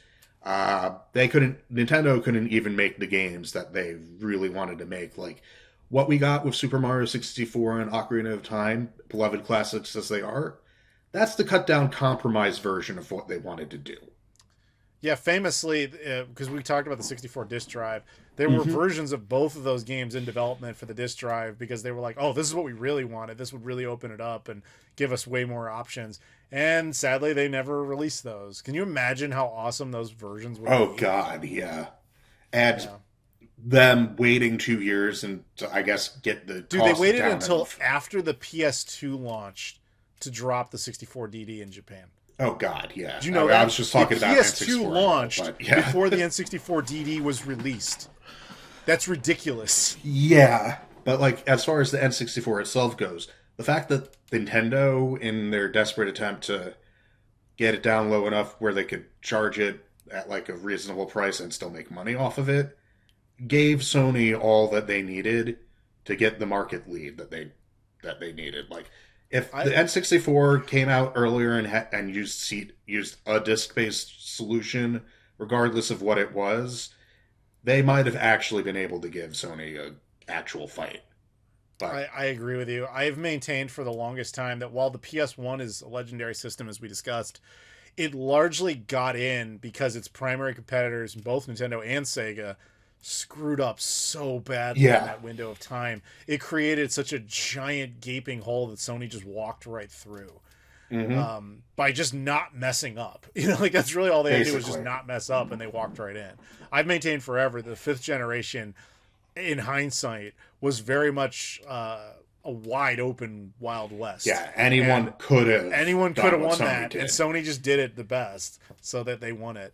But yeah, anyway. Well, okay, we say anyone could have won it, but there are certain consoles that couldn't have. Like, the 3DO was never going to win. But 3DO, in the form that we got it, no. If they had made a more capable system for far less money a couple of years later, that's a different system. Right. But, my point is any corporation theoretically could have done it. Yeah. Yeah, but it doesn't matter because that's not what happened. Sony won. I also think it would have been funny if, like, in hindsight, we looked back and Sony's one attempt at a console was a PS1. It was a dud, like the CD32 or something. And we're like, guys, remember that time the TV company, Sony, made a console? How weird. Like, when we look back at the Pippin, we're like, remember when Apple made a console? Yeah. Like, weird. Like, we might have been like, yeah, so this is when Sony did a thing. Because Nintendo screwed them over and they were pissed and they were just like, well, we're going to do this. And then it failed and they're like, failed and they went away forever. Yeah. Yep. It could have been that story. That was entirely possible, but that's not how it went down. But okay. So you've got at 12, the N64. Me at number 12, I actually have the Virtual Boy. I have grown respect for the Virtual Boy over the course of time, but it's hard to really rank it any higher than this. Objectively, I can't put it below the Wii. Nothing really other than TV Game 6 can go below the Wii. But like, I'd be lying if I said I actually really sit down and play this thing that much. Like, as an adult, after I got like laser corrective surgery on my eyes so I could actually use the thing, I actually sat down and tried to play it. I've actually had some fun on it. I'll tell you right now, Jack Bros is a hell of a game. That thing's actually really fun. But is it worth all the hassle to actually play it? No, it's not. It's the better way to play it, I've mentioned in the past, is like a hacked 3DS and using it that way. Or now even Switch 2, if you want to include that, has Nintendo's offering their own online service to play it. Although I don't know which games are playable there. But I also maintain it's a shame that Nintendo never gave us an official Virtual Boy collection on 3DS. That was just like free money right there. But yeah, the Virtual Boy, at least Nintendo has finally come out of their shell and like admitted, hey, yeah, we made that 30 years ago. Because they've been pretending it didn't exist up until then. And Virtual Boys in general are getting a lot more respect because of what they attempted to do, even if they kind of hilariously failed to do it. But that doesn't change, that maturing attitude does not change the fact that all the original sins of the Virtual Boy are still there. You are right. It was effectively an incomplete prototype that Nintendo rushed to market just to keep themselves in news. It's actually for the reason you just mentioned, which is in 94, everybody was focused on Sega and Sony hardware because Sega kept making hardware. Sony was entering the game. 95, they were launching in wider releases. Nintendo didn't have anything to put out. They didn't have their next generation system. They didn't have the N64 ready. They obviously weren't ready with a Game Boy Advance, even a Game Boy Color at that point. They had nothing, and they were afraid that people would kind of forget Nintendo even existed. Keep in mind, around this time was the only time Nintendo's market share had actually been threatened by anybody, which is Sega had done it. So they thought, we got to get something out there. The only thing that was even remotely plausible to release as a pet project was the Virtual Boy. And it got kind of screwed by corporate higher-ups who not only forced it out the door too early, they canned it too early too. Right. But it is what it is. At the end of the day, it does have some fun experiences that admittedly are cool because they're extremely unique to that system. And I give it bonus points on that. But honestly, with a 22 game library with a good chunk of it being unplayable to an English speaker anyway, there's like a handful of titles you could really sit down and enjoy. Jack Bros being the quintessential one, in my opinion. Wario Land is good, etc. But like beyond that, you go like, okay, I'm tired of laser pointers being shined in my eyes. So it is what it is. So I put it at number 12. All right, number 11, go. Okay, this is where I put the Switch 2 currently. Same caveat you have. This could go anywhere, basically above the. Like this could very easily go up much higher by the time that like the Switch 2 is done. It could even potentially. I mean, I doubt it will, but it could even potentially go lower. But as it is right now, the system basically existed for basically the equivalent of like 5 seconds. Like, yeah, I like right now, I have Mario Kart World, I have Donkey Kong Bonanza, I have the Hyrule Warriors Age of Imprisonment, and those are only exclusive games I have. Like Kirby Air Riders also came out, so that's another exclusive. But oh yeah, I should get that one too. But yeah, here's the thing: like they're big, heavy hitters, Pokemon Legends ZA, and, well, I guess Metroid Platform's technically not a heavy hitter, except for the part where it's been in the back of everyone's mind forever. Those are Switch games that got ported to the Switch 2. And given Actually, the Switch, Metroid Prime 4 is literally a Switch 1 game and a Switch 2 case. There was somebody, I think it was actually in my Discord server, though it's not like we're the only ones to figure this out. Those serial numbers you see on the bottom of Switch carts, they actually will tell you the difference between a physical game key card, a real card, a Switch 1 card, etc., and which Switch 1 cards also include the Switch 2 upgrade content. So basically what Nintendo did is they put a Switch 1 game inside of a Switch 2 package. And if you play it on the Switch 1, you're just playing a Switch 1 game. But if you play it on the Switch 2, it will download an update that takes some advantage of the additional features of the Switch 2. The common thought process is they will probably do a definitive edition of it within a few years because that's the era we live in now. And it's kind of sad to see Nintendo going in that direction. But at the same time, they had to do that, partially because of the chip shortage and all that RAM stuff we were talking about before, because that's affecting them too. But at the same time, they have been promising this game since effectively the Wii U. So it's like you gotta just release it, and it made sense to put it where they did. And they couldn't not release it on Switch. They had to put it on the thing that was announced for in like its first year. Yeah, but I completely agree.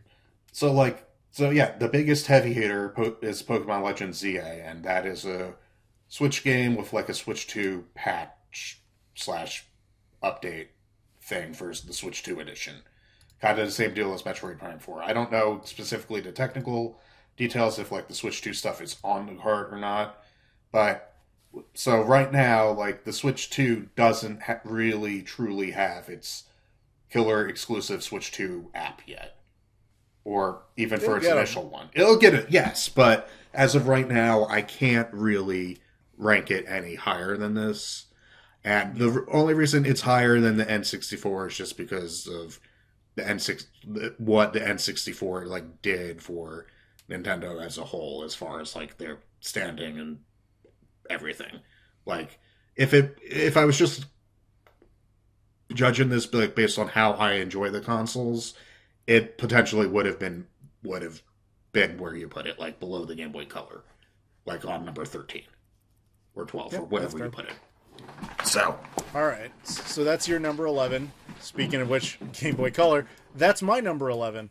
Honestly, it's kind of for all the same reasons you cited. The only thing is I had a little more fun with it than you did, because I was like the only person who got a Game Boy Color having no interest in Pokemon. When I got it, I was a kid. It was probably like 98, something like that. My family, we were out in South Dakota, I think it was. And for some reason, we just went into a Walmart, and my mom's like, hey, you're bored, right? Here, get that Game Boy. She just bought me the Game Boy Color and a game. And they didn't have many Game Boy Color specific games because there just weren't that many. So I had no interest in Pokemon. So I was like, okay, what have we got? And I picked up Mario Brothers DX, which was basically made me realize this thing is kind of like an NES in your pocket. That's kind of cool. Yeah. And I enjoyed it, but I felt myself constantly just going back and playing original Game Boy games on it. And it was cool how they had like color palette enhancement and all that sort of stuff. I was getting some joy out of that. But really, like, the actual, like, library of that thing, I never found, like, a way to actually get to. Because they just never made that many games exclusively for the Game Boy Color, and even fewer actually specifically appealed to me. I think I eventually got, like, there was a Conker's game, like Conker's Pocket Tales, which was nothing like Conker's Bad Fur Day, of course. Right. And I think I ended up with a couple of, like, weirdo Japanese exclusive ones I found over time. But a lot of the games for that system that I had interest in based on the IP. Once I actually sat down and played them, I realized I hated them. Like the version of Metal Gear Solid for the Game Boy Color was, I'm sorry, it's just not a good game. It's just like, why would I want to play this crappy version when there's like, at the time, the PS1 version existed? Or Resident Evil Gaiden, which was just way too ambitious for what the system could actually do. At least that was its own game and wasn't like just like a bad I agree. port. And although they did try to port Resident Evil 1 to the Game Boy Color. Yeah. what I was gonna say is like that annoyed me when I found out that game was like canon and you actually had to like know what was going on in it. It was one of those moments where I was like, maybe I can skip some of the stories, like maybe I don't have to care, and that's not a good thing when you're coming out of a system. That said, I did have more time playing that and having fun with that than I did with say something like the Virtual Boy or any of the other ones I previously mentioned. So I that's had why a ton it of sits at fun number with 11. Color. So Yeah, there you go. Yeah, my fun didn't really factor into my position of as it at 13 all that much. Honestly, it was just basically just like objectively looking at it and what it is. I can't really put it higher. So that's fine. All right, let's move on. So number 10, I'm realizing we actually agree on, and it's also probably one that everyone will hate us for. So everybody out there, I want you. This is get that puppy. Get that puppy, start petting it, give it cuddles. Again, if you drink, whatever your religious entity is, if there's anything, make up a new religious entity. If you have none, I don't care. Pray to them now, because you are not going to be happy with number 10 that we both apparently agree on. Joseph. The Nintendo 3DS. Boom. I agree. Okay. All right, go ahead. So. And if you're mad about it, blame him. It was his fault. He made me do it. Go ahead.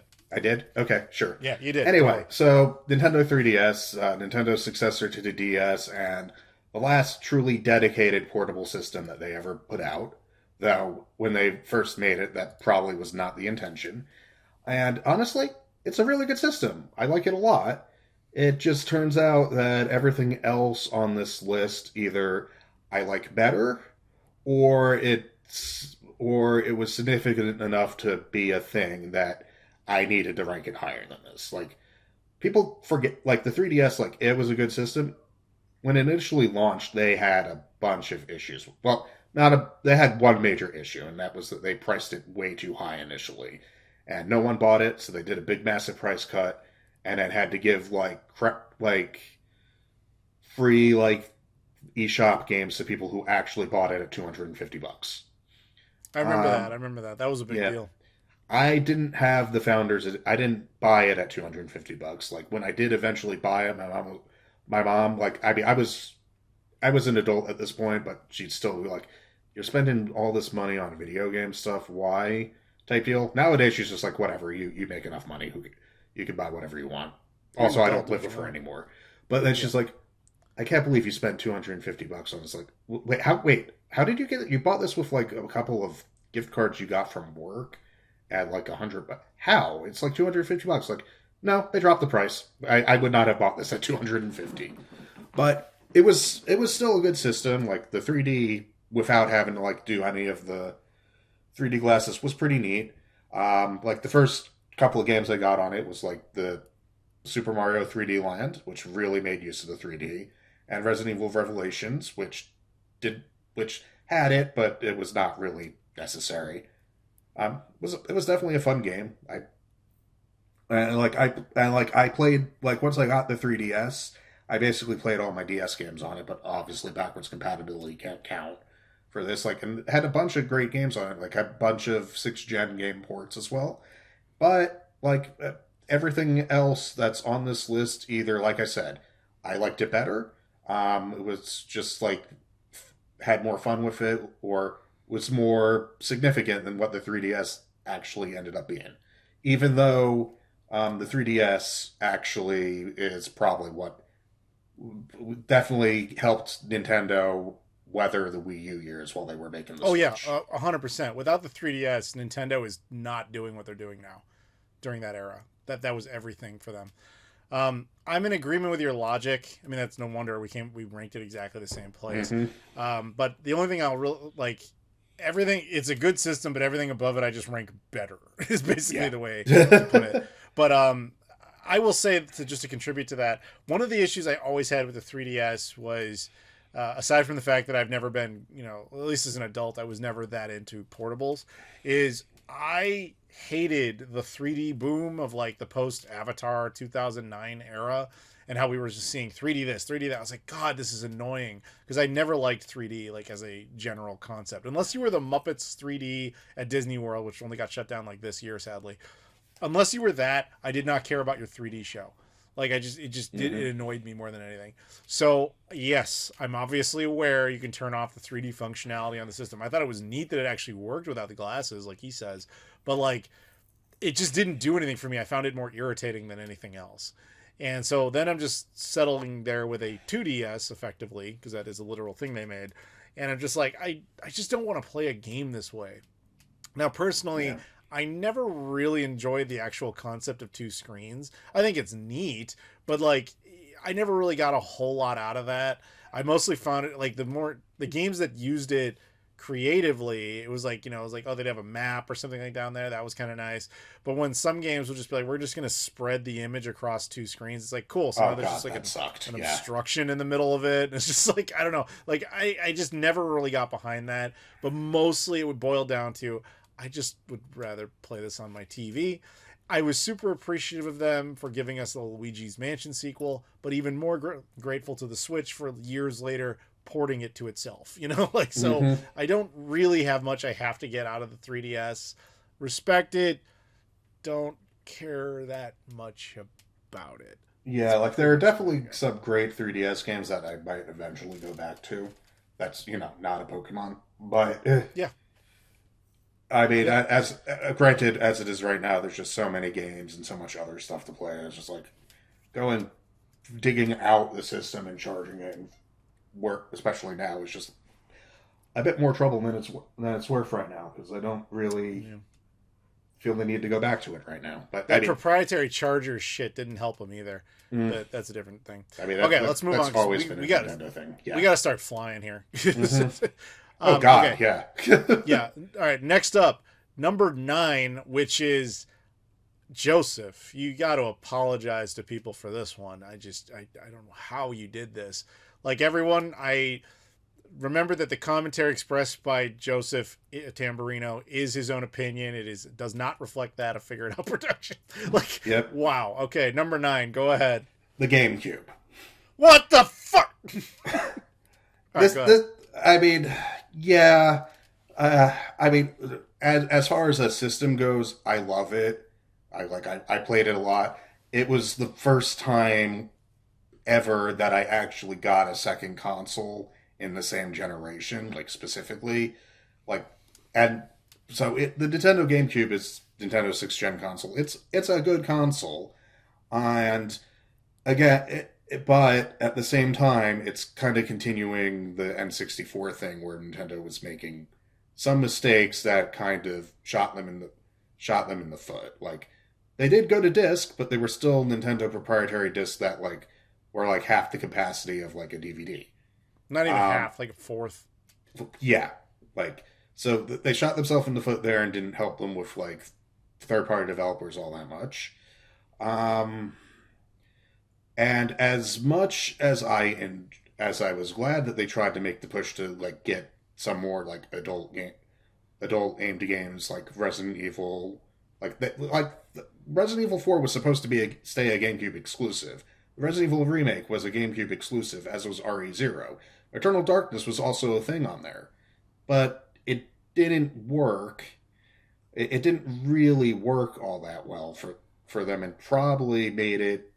I don't know if it actually affected their sales on like younger demographics, but I can see a parent like seeing a Nintendo system having like Resident Evil on it, or like Eternal Darkness, which was published by Nintendo, and being like, I'm not going to get my kid this. Like, although granted, I don't know what else they would be able to get, but I can see them doing like, you know what, my kid doesn't need video games. And I'm going to give you some credit here. Even though I don't agree with where you rank the GameCube, I will say from a historical perspective, it is the system that effectively convinced Nintendo that they couldn't compete head-to-head with everybody. Right. Because it's the last time they tried, technologically speaking.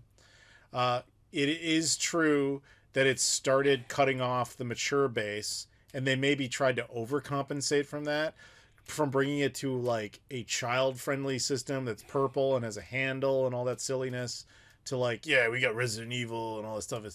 And so you're kind of making a system that in its time did not do well. It has aged like a wine, though. Oh yeah, for sure. If this was just like based on the library, I know. I'm just trying to.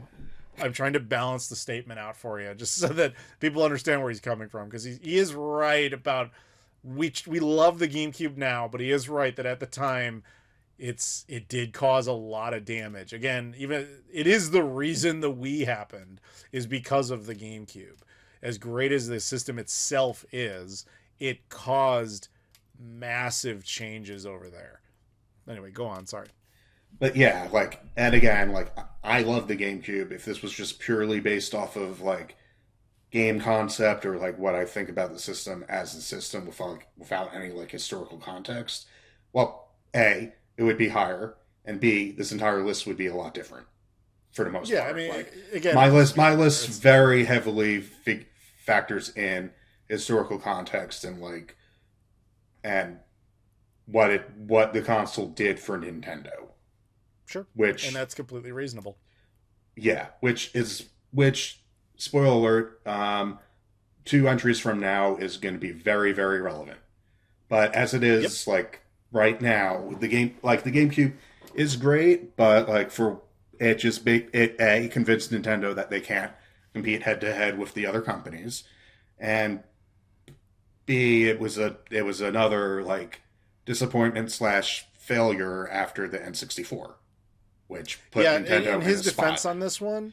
So we were talking before about the 6th generation consoles. If you include the new one, there's 5.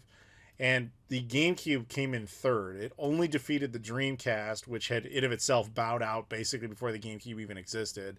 And it defeated the new one because everybody did. Meaning it lost in what everybody remembers as the PS2 Xbox GameCube generation. Dead last. It lost to Microsoft on their first outing, and Microsoft has never won a generation ever. Mm-hmm. So I can see why that embarrassed them quite a bit. Yeah, and that was with having Japan as a gimme, you know. Oh yeah, for sure. It's like, but again, like the system is good. Like this is not me saying, putting it at number 9 that the system sucks. It's just that I think the other ones are better, or that they were significant enough to Nintendo that it deserves a higher spot. Yep. All right, let's move on. Like I said, we got to roll a little faster here. So at number 9, I have the DS. The DS is, to me, is kind of as like mid-tier as it not quite as mid-tier, but pretty much as mid-tier as Nintendo gets. Mostly because you have to understand that the DS came out at a time where I really just did not care about handhelds. In fact, it might be part of the reason that I don't care much about handhelds. I got one relatively early on in its lifespan. I remember playing it and being like, I think by the time I had it, I was already in college. And when I was in college, I was living in a place where I effectively was living by myself. So I had access to a television. And I was like, well, normally, back when I was a kid, if I wanted to play this, I either had to play it on, like, the Super Game Boy, if I wanted to play a Game Boy game, or I had to play it in the corner, because the TV was taken up or whatever. Here, I'm by myself. I can do whatever I want. Why am I playing it on this tiny little chintzy screen when I have a big screen and other games I could play on that? Like, it just, that appeal instantly lost itself to me. And as I mentioned with the 3DS, the whole nature of having 2 screens also didn't do much for me. But that said, I did have more fun with it than I did with the 3DS. More in particular, obviously enjoying things like Mario Kart, and ironically, I guess, if you will, Super Mario 64 DS, which was a nice build of that game, closer to probably what they wanted to do with the N64 version if the 64 DD had existed. Not quite, but, and so it's like, okay, I enjoyed it. I respect it. I also thought it was brave on their part to abandon the Game Boy label. Oh God, honestly, for sure. That does not get enough credit, to be completely fair. And the fact that it is, I think, still the second highest selling game platform of all time, only with the PS2 in front of it. Although the Switch might have passed the DS by now, I'm honestly not sure. You can't knock its success. It's just that for me, the amount of actual time I sunk into it, not a whole lot. But yeah, we can talk more. You can give more of your take on that when we get to your part, because the DS is coming up for you too. Mm-hmm. So number 9. Okay, we go to 8. What have you got? The Wii U. Oh, all right. Yeah. I think that's actually fair, even without agreeing with you. But yes, go ahead. Yeah, so the Wii U is Nintendo's successor to the Wii. They kept the Wii label, the Wii branding, because after selling a bajillion Wiis, of course they would. And that did hurt them a lot, because basically the only people who bought this thing were diehard Nintendo fans. Which, I mean, yeah, but for those diehard Nintendo fans, like, holy crap, were there a lot of great games on it. Like, there was Super Mario 3D World, like New Super Mario Brothers U. Splatoon got its start on the Wii U. Mm-hmm. Let's see. Obviously, there was Smash 4, which also came out on the 3DS because the Wii U didn't sell well. So it was like, well, we can't not put Smash on the Wii U, but we need people to actually also buy Smash, so we'll put it on the 3DS. The Wii U gave us Mario Maker. Like, without the Wii U, we would not have that. Like, and holy crap, is Mario Maker great. Like, there's a ton of great stuff on the system, and to Nintendo's credit, like, it became obvious that they weren't going to sell a ton of these things almost immediately. They stuck with it for 4 years. That was known pretty quickly. Like, by the time I got one when Smash came out, I knew that it was going to be a Nintendo game machine only. And I was perfectly fine with that by the time enough of them were out that I was like, yeah, you know what, I'll buy this. Like, I bought mine when Smash came out. And I had a blast. I had a blast with basically almost every game I tried to play with it. Like, I did try, at least until Star Fox U or Zero or whatever it's called. That one was pretty maligned. Yeah, but I also didn't play that one until like years after the fact when I was like getting other Wii U games. But as a console itself, the Wii U is great. Unfortunately, it was a sales failure, but Nintendo stuck with it, which is great. Like, if Sega would have dumped it immediately if they were still in the market at this point, and if it was their system. Probably, yeah. I'll give them that. Also, one other thing to credit the Wii U with, although maybe I should save this, but I'm just going to say it now, was that it did open Nintendo to the concept of the indie developer. That is true. They did do that. Always been evil to. So, because they needed them at that point, because they're like, no major developer wants to make games for the Wii U. Like, people forget, like, right after launch, like EA, 2K, like all these companies, other than Ubisoft, everybody jumped ship on them like right after launch. Yep. I think Activision only stuck around for like Skylanders, but like everything else they wouldn't do. So that makes sense. They rewarded Ubisoft for their loyalty because they got to make Mario Rabbids and all that stuff, which nobody else gets to touch Mario, but Ubisoft did. So it's like, okay, yeah. All right, number 8. I have the NES. Now, the reason I have the NES this far down is I respect the hell out of the NES. It is objectively a console that saved video games, or at least unified it.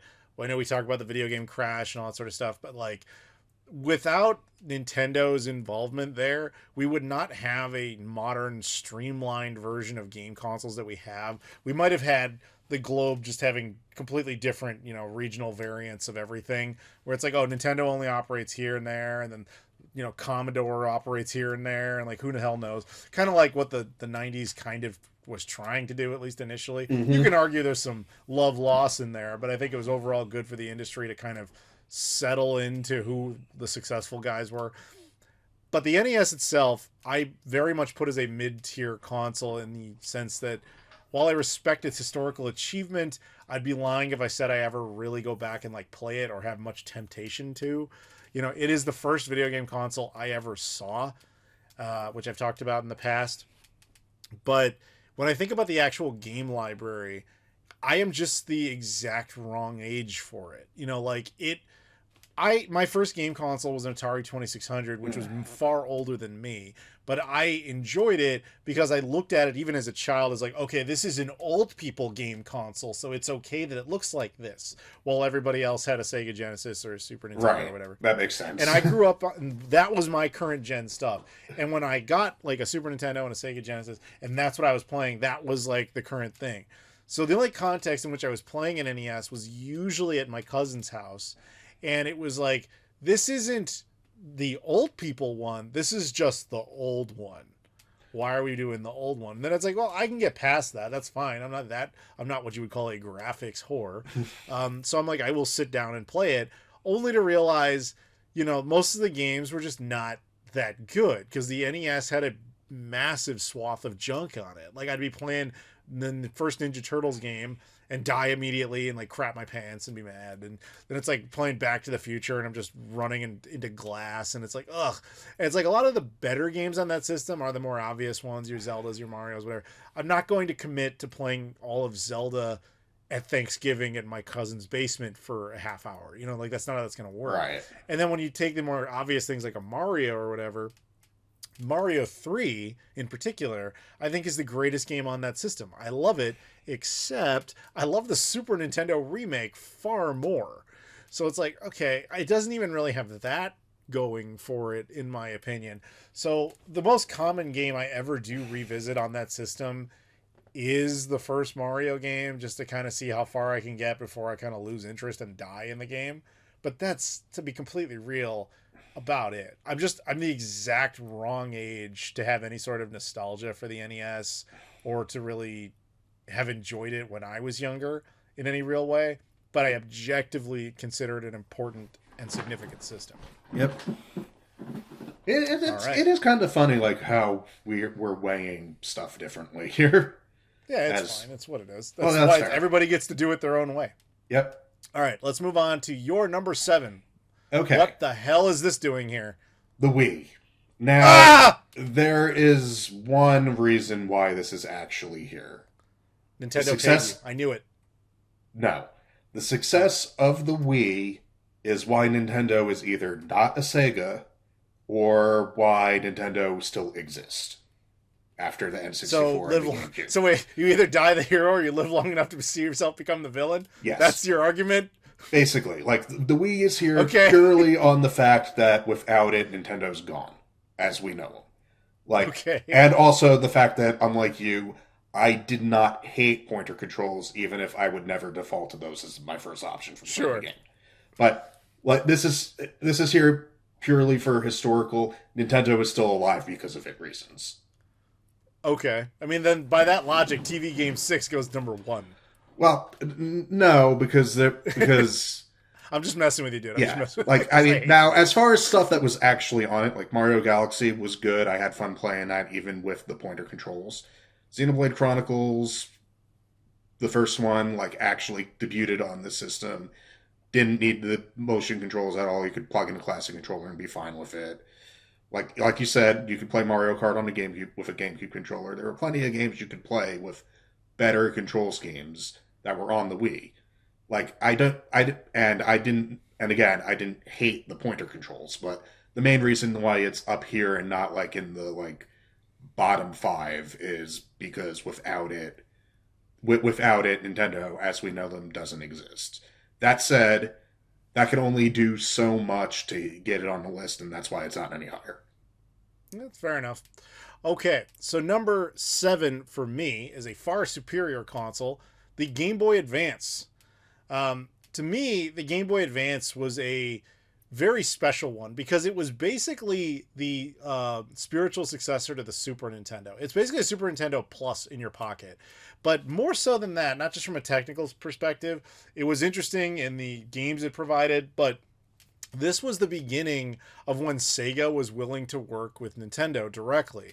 So you have a Super Nintendo in your pocket, and now your number one competitor that everybody remembers from a 16-bit era can suddenly bring their types of games over to that system. That's cool. But the two of them, very oddly and very uniquely, made a ton of sequels and unique content that is direct succession from the 4th generation.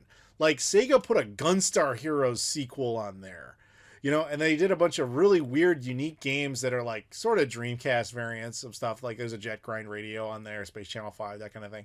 But then, you had things like Sonic Advance, which was basically the first time we felt like we had a true Sonic Genesis sequel in years at that point.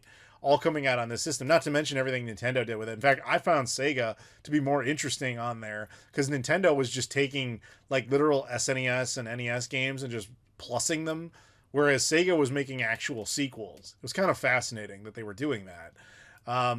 But that said, I think that the experience of it was really very cool, and it didn't suffer from my number one criticism that typically befalls a portable system, which was the GameCube itself had that Game Boy Advance player. So while the system was relevant, you didn't even have to own a Game Boy Advance. You could buy this add-on for the GameCube, go out and play every Game Boy Advance game, plus every Game Boy Color and Game Boy original game on your television right then when they were brand new, and you were just immediately exposed to this amazing successor of your childhood. So for that reason, I massively respect the crap out of it. And it would go a little higher, but we'll get to my number 6 justification in a minute. But Game Boy Advance, I think, falls right there for that reason. Yeah, makes sense. And you have it, well, next up, spoilers. Number 6 is you put Game Boy Advance, so just continue that thought. Basically, same reasons that you had, except I've never been like against portables like you were, because I mean, when the Game Boy was out, I loved Pokemon, and when the DS was out, I also loved Pokemon. Oddly enough, the GBA games, like while they were relevant, the GBA while it was relevant, I didn't buy any of the Pokemon games. Oddly enough, I don't know why. I just never got them. But I had a GBA. I was playing Sonic Advance. I loved it. I loved basically having the SNES in my pocket, but having all access to those games as they came out, playing them. Like there was a bunch of good things on it. It was a fun system to have. So that also having an actual Game Boy successor after the Game Boy Color was pretty neat. Like I always was like, with the Game Boy Color, like as a kid, I was just like, oh, it's the Game Boy, but it's in color. Okay. I didn't know at the time that it was technically more powerful, because why would you? You will look at it and you're just like, okay, they finally added color to the Game Boy. Yeah, well, I remember that really being a sticking point. Yeah. Yeah, whereas the GBA is like an actual successor. It's like an actual next-gen handheld. That's a thing. Yep. This is cool. This is neat. So. All right, so that's your number 6. My number 6 is the original Game Boy.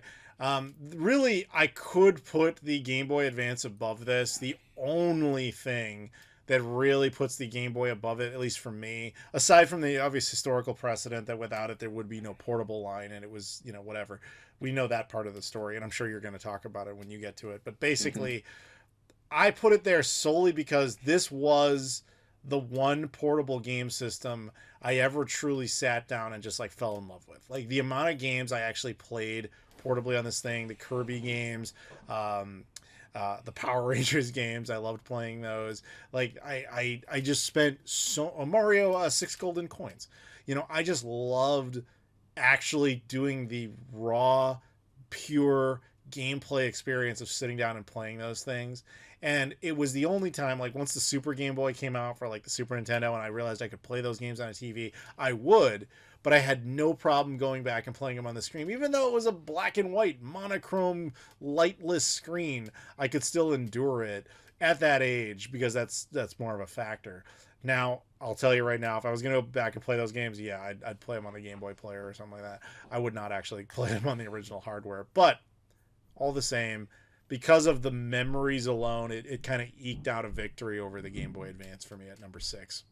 That's fair. It's sorry, what? I said that's fair. That makes sense. Yeah. Number 5, go for it. Okay, so this is where I put the DS. Did you already rank the DS? I already talked about the DS. Okay. That was my number 9. Okay, yeah. So the DS, great system, sold a ton. Basically, was one of the 2 things that gave Nintendo all the money they needed to survive the Wii U years. And there were a bunch of great games on it, like you said, and it was great. I got it in like my first year at college, the first time I went, and it was so like when I was like 18, and it's great. I had a ton of fun with it, and it's when I got back into Pokemon, and I spent very many hours during that first summer after I got it, playing Pokemon Diamond, and it was great. I loved it. I loved a bunch of the other games that came out too. I liked playing the updated port of Chrono Trigger, even if every single port of Chrono Trigger is objectively worse than the SNES version, purely based on the stuff that they add to it. But like the DS was a great system, and it's just there are games on it that I think about going back to, and if I would go back to it, I would go back to them over the 3DS ones. So okay, that is fair.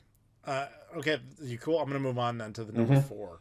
My number 5 was the Nintendo Switch. So the Switch is obviously like a really good console, but I never really fell in love with it the way I did with some other systems that Nintendo has produced over the years. But it objectively has like this massive library of really good content.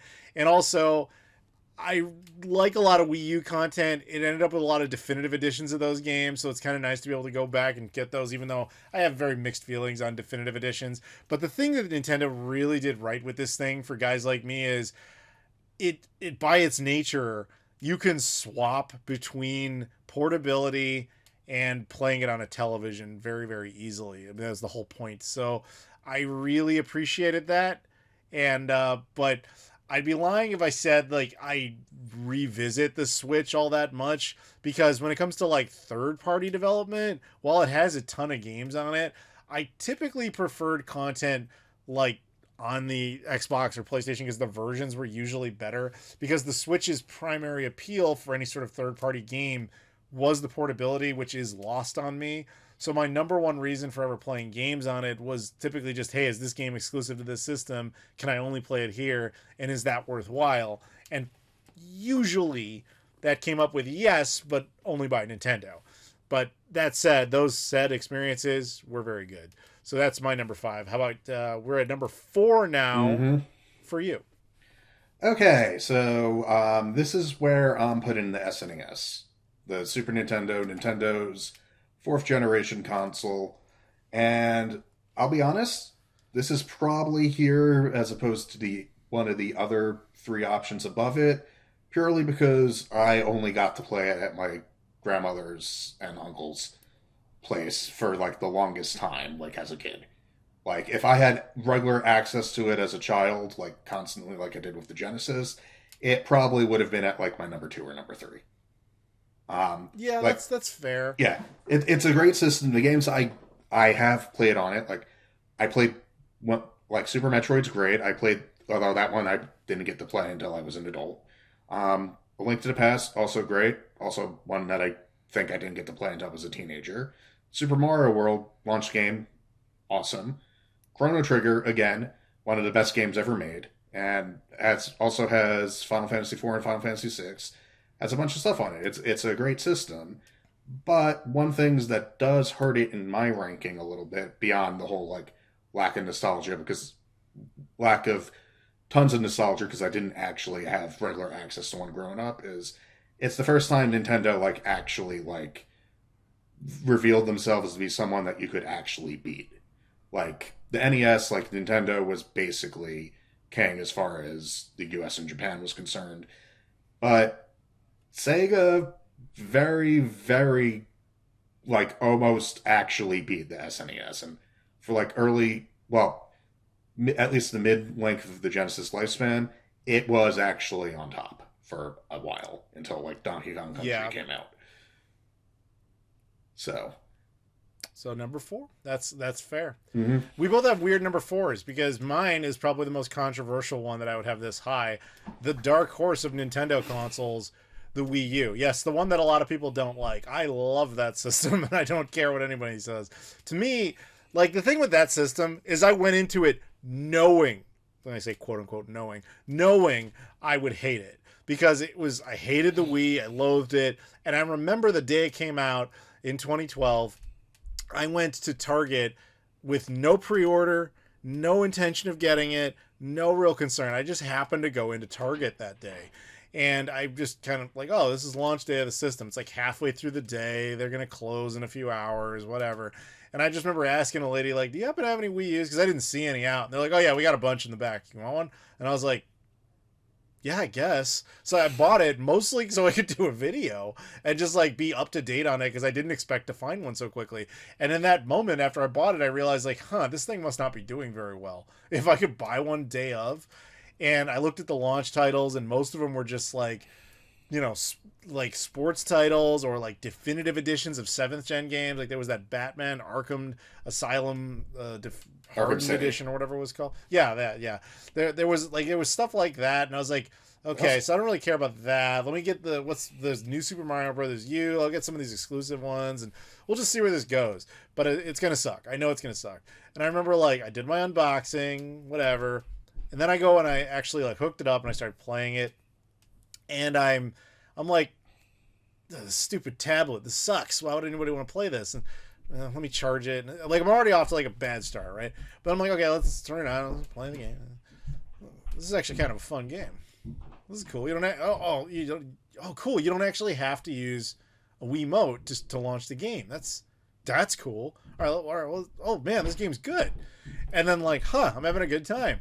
And then it was like over the course of time, Nintendo kept shocking me with like legitimately interesting games they were putting out that I actually really enjoyed. And I remember talking about this all those years ago on the channel about just like, here's all the games I got this year for this system that I was not expecting to pick up. And here's how many of I loved. I'm like, this was great. This was great. And this was great.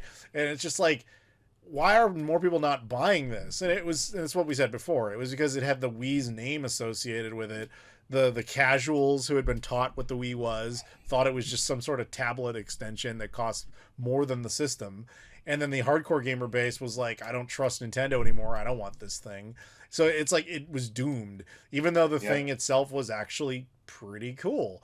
And, like I mentioned in the Switch version, the Switch bit a minute ago, like, yes, it is true that a lot of the Wii U library has been pilfered by the Switch with definitive editions and so on and so forth. I don't dispute any of that. But it's still, if you stand it alone on its own merits, its own library and its own thing, I just had so many wonderful, fun gaming experiences on that system. And I give it a lot of credit for being the last to do a lot of stuff. It's the last system that ever played physical media directly from the actual physical media. No installations or anything. Yes, we'd have patches and things like that, but they were a lot less guilty of it.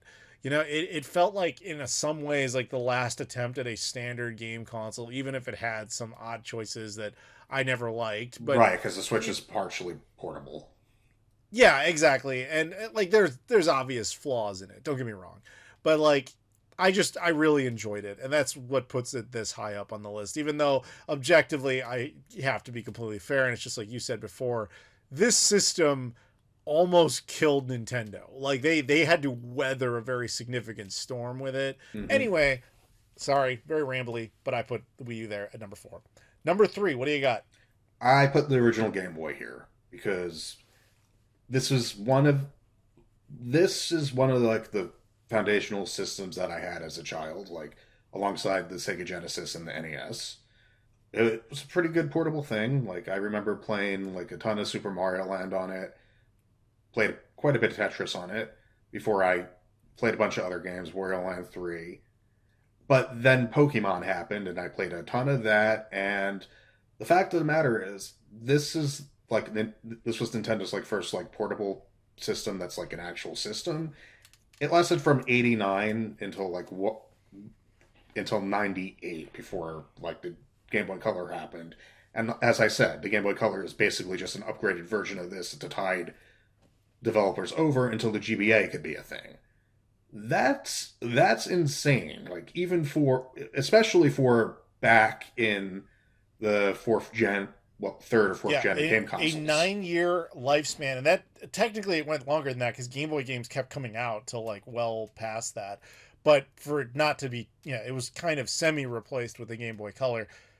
You have to understand, if you're younger, game generations now are like a decade. That was not the case back then. It was like you got like 3 or 4 years out of a system, really. Like maybe 5 if you were super lucky. For that thing to go like 9 years before being replaced was ridiculous. Yeah. And the fact is, it's not like that other companies didn't try to compete. Like Sega put out the Game Gear to try to kill. And they were the closest to matching it, by the way. Yeah, and the Game Gear was a lot more powerful. Like had color in like the early had color in like the early days of the Game Boy, not like Yep. the Game Boy Color time.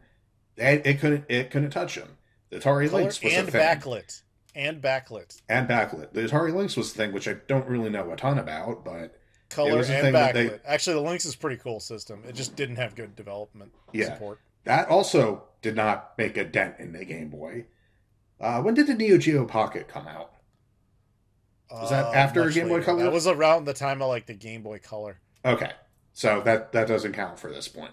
So yeah, Nintendo weathered all their competitors with inferior hardware, but they were able to make a bunch of great games on it. The thing was affordable, and it lasted near a decade at a time when that's unheard of. Like, and then Pokemon happens, which did prolong it, but honestly, like without Pokemon, I think they just wait until the GBA's ready and then bring that out and whatever.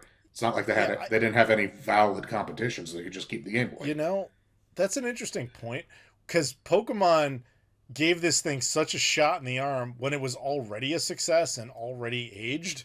Mm-hmm. Like, this system could have been easily considered its own success in its own right well before the existence of that.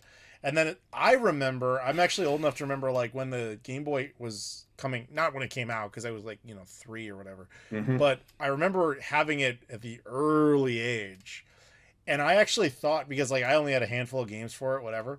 I actually remember that around this point, like, at some point in the mid-90s, I thought the Game Boy was, like, over, because I hadn't had a new game for it in years. And then out of nowhere, Pokemon happens, and I'm like, wait, did they bring Game Boy back? What happened with that? Like the fact that it suddenly was super popular again. It was like having a second launch of the exact same console. Basically, yeah. Weird. Yeah. Like it was, I wanted Pokemon like as soon as like the anime happened and the game came out. It took me months before my parents were able to actually find me a fucking copy of Pokemon Blue. I believe it.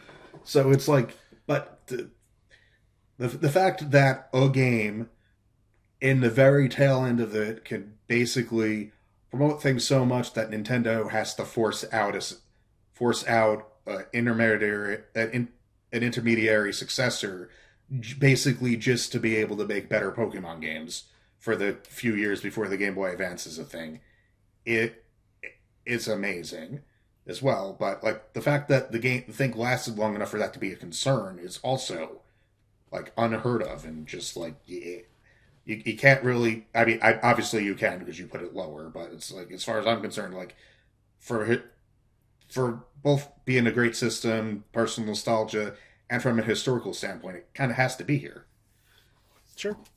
All right, so moving on to number 3 for me is actually the N64.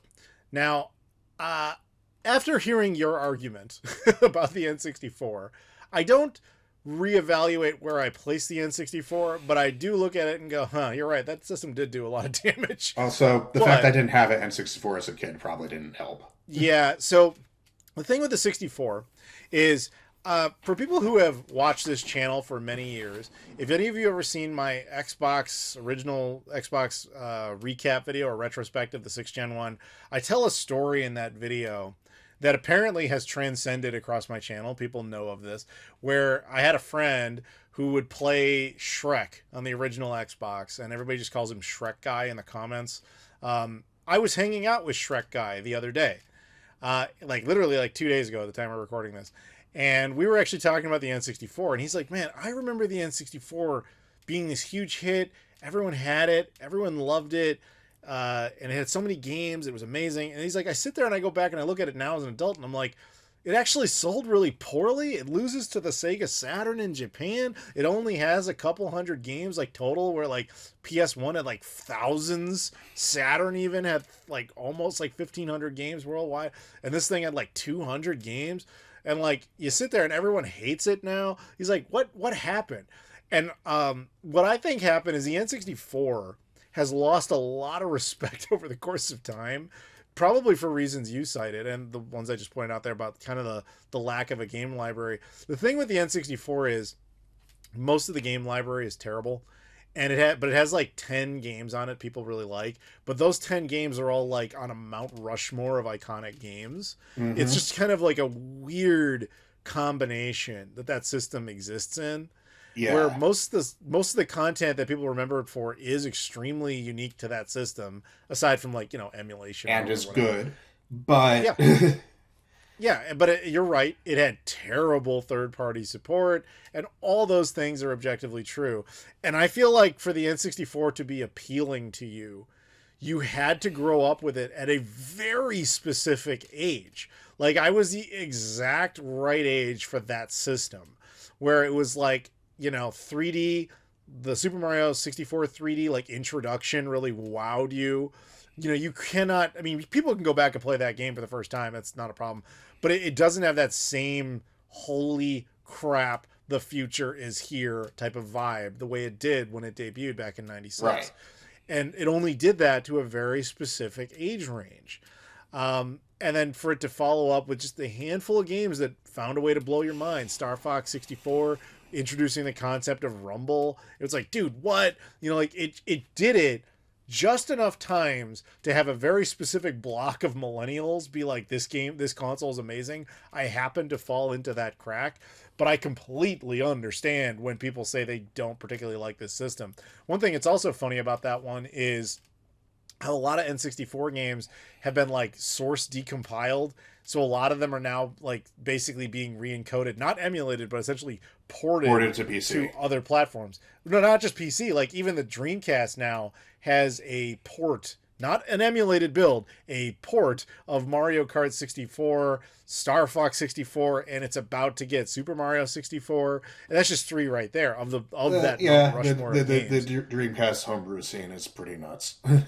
So, yeah, it is. It really is. That so doesn't surprise me. I would love it. I'm hoping, though I'm not delusional enough to think this will happen just yet, a Conker's Bad Fur Day build for the Dreamcast. Oh, I'd be so happy. Because while you can play that over on the Xbox Series X and Xbox One through Rare Replay, and you can play that re-release and all that, the idea of playing that on the Dreamcast just pleases me. Oh, but, God, we'll see. You never know. But either way, the games themselves, that system, it did some extremely interesting things.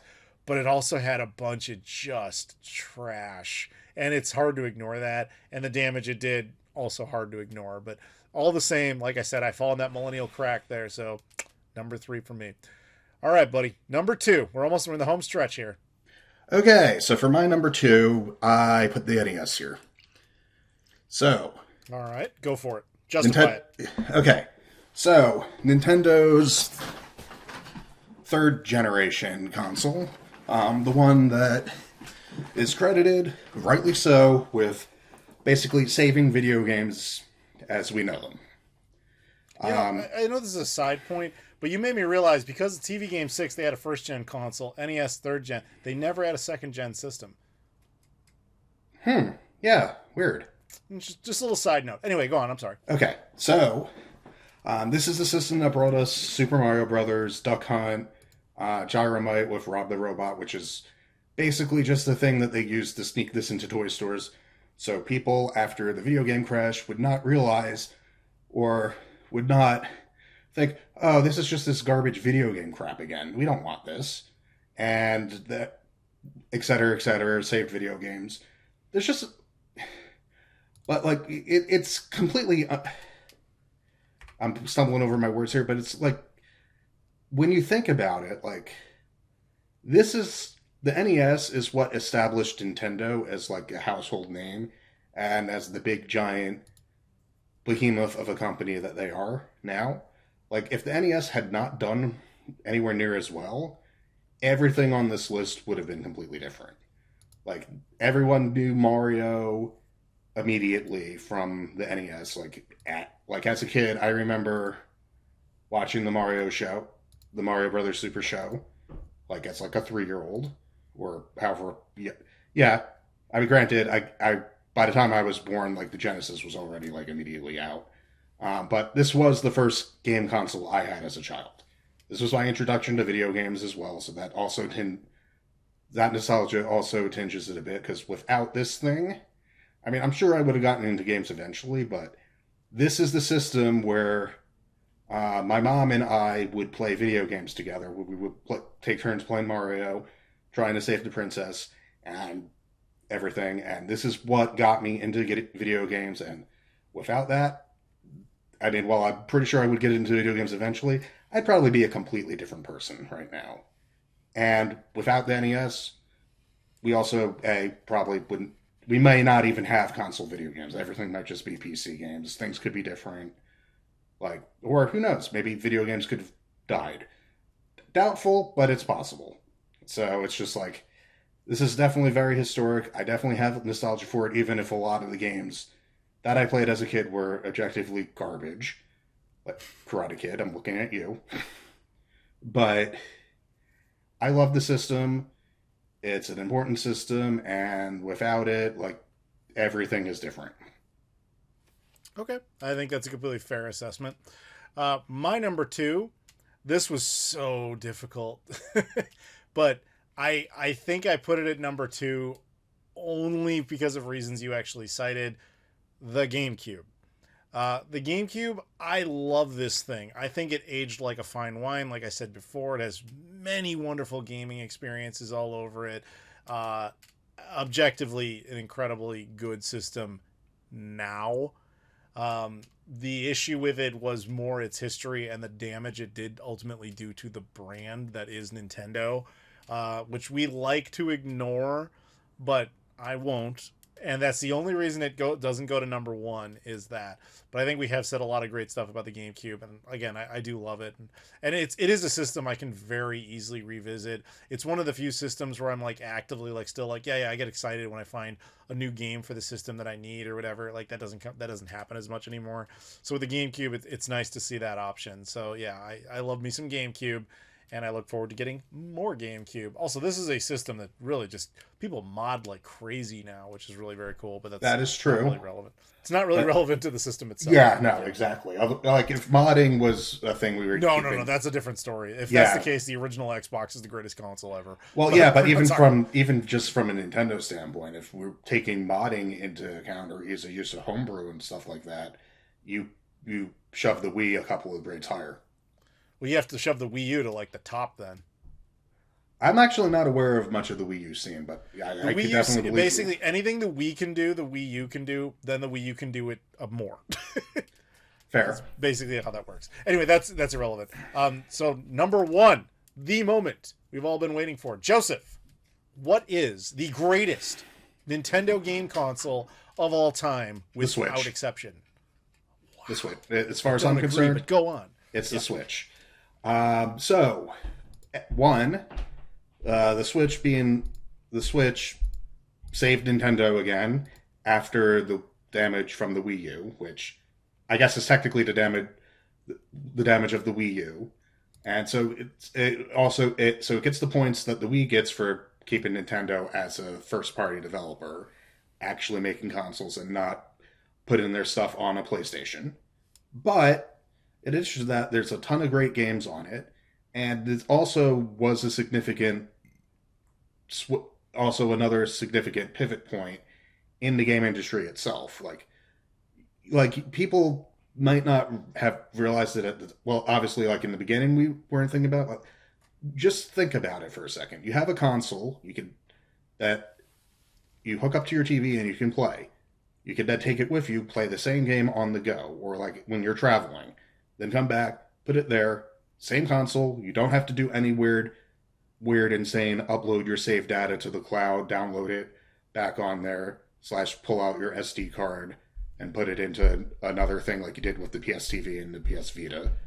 Like you have a console, you can take it with you as a portable thing, you can put it on a TV, you can play it on your TV. That was when I first saw that and saw that concept, I was like, holy crap, I need one of those. And this was in the years where my concept of needing a game console was, well, this is the new thing that I need to play the games on now type deal. Like I had before the Switch and after, it's like, yeah, okay, there's a new console. That's what I'm going to need to play the games on now. It's the first time in my adult life I was actually like excited about a video game console. Like even when the PS3 came out, like the PS3 or like even the Wii, it was like the case of, yeah, okay, this is the new thing I need in order to play the games now. I'll go pick one up when I can. But this is the one I was like, God damn, I need that ASAP. And I surprisingly managed to get one within the first year, I think. So, and I had a ton of fun with that. It was like the Switch, and to a lesser extent now the Switch 2, but that's still so early in its lifespan. Yeah, that's for reasons we cited already. Yeah, it's it's the one console that like I will actively go out, like it's like if I have a choice between playing a game on the computer or playing a game on the Switch, I mean I'll get on the computer now because of things I'll get into, but like originally it was like the portability was a major decision on if I would get the game for the Switch or if I'd get it on like the PS4 or on PC or whatever. Now it's a little bit mixed up because of certain developments that happened like midway through the Switch's life. But without the Switch, we don't have a Steam Deck. We don't have the ROG Ally or any of the other PC handheld things that exist that came out. All of that happened because the Switch happened, and that plus just having a bunch of great games and it giving the Wii U's library a second chance at life, along with just the joy of being able to take a device and bring it with me and play a game at work on my lunch break, then come back, put it up to TV and play the same console game, as opposed to just me being like, okay, well I'm playing Pokemon on my DS right now, so cool, I can play it during my lunch breaks at work, and then I could go back and play it while I'm laying in bed or whatever. This is like the first time where I could like play a main game that I'm playing and take it with me like when I'm traveling and keep playing the game, and that's just that plus again it's saving Nintendo and basically introducing the whole portable PC handheld thing that we're having now just makes me have to put it at the top. And this basic and like so yeah. Okay. That's fair. And my number one, which you probably figured out from process of elimination, the Super Nintendo. That probably won't come as much of a shock. It's a system that I very much grew up with. I loved it. I mean, even you who ranked it down at 4 still admitted if you'd been more exposed to it, probably would rank a lot higher. I feel like the Super Nintendo is kind of the only time Nintendo didn't really do anything wrong. It was like the last time they kind of had a system that was like peak technologically within its own generation, if not the only time they ever did that. They also made incredibly unique, competent gaming experiences specialized to that system. There was no weird gimmick associated with it. They technically had an add-on that didn't really matter, at least in North America. It certainly didn't because it never came out here. In a weird way, it also is the reason we got the PS1, which was kind of our, not quite our mutual favorite of the fifth of the PlayStation hardware, but like it directly spawned it. So it's, that was its mistake historically speaking, but if you want to say from a competition perspective, if you want to say from a raw gameplay experience, hey, it created its own worst enemy, which was ironically one of our favorite things ever. But yeah, I think that the Super Nintendo is a system that to this day I can very easily sit down and revisit and just have a great time with. The irony of this system to me is that I never collect really anything for it because its library is too vast and just too difficult to like jump into compared to some other stuff. But like those classic games that I fell in love with, I realize every time I go to check them out, I'm still in love with them, which is beautiful in its own way. And so I absolutely love the Super Nintendo. It is also the system, by the way, that kept Nintendo around. Like, had the NES come out and been a massive hit, and they followed it up with a Super Nintendo and it had been a disaster, that could have been the only time we really saw Nintendo seriously. Like, that's essentially what happened to NEC. They put out the PC Engine. At least in Japan, that thing was a huge hit. They followed it up with the PCFX, which was a disaster in Japan and was so bad it never even got released outside of Japan. Like, had the Super Famicom come out and just been like a piece of crap, there, many people didn't adopt to it because like, wait, it's Super Famicom, but it doesn't play Famicom. I don't want this thing, or whatever the reasoning was.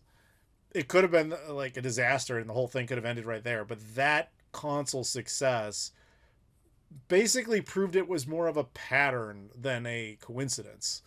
Granted, technically you need 3 for that logic to work, but if you include the TV game 6, then it is a pattern. So, one thing I just realized now, though, while thinking about it, the SNES came out 2 years after the Genesis. It did, because the Genesis was more intended to compete with the NES originally. Yeah, so the 2-year delay from the N64 compared to like the PlayStation and the Saturn. Yep. Doesn't seem so stupid in retrospect. I mean, granted, it does because it didn't help them, but it makes sense on why Nintendo was willing to wait. It was Nintendo going by their own borders, not the generational borders exactly. Yeah. But yeah. Like, because the one time that they've done it before, they had a massive success with the SNES. So it's like, well, we could afford to wait until this is actually affordable to people. It happened last time.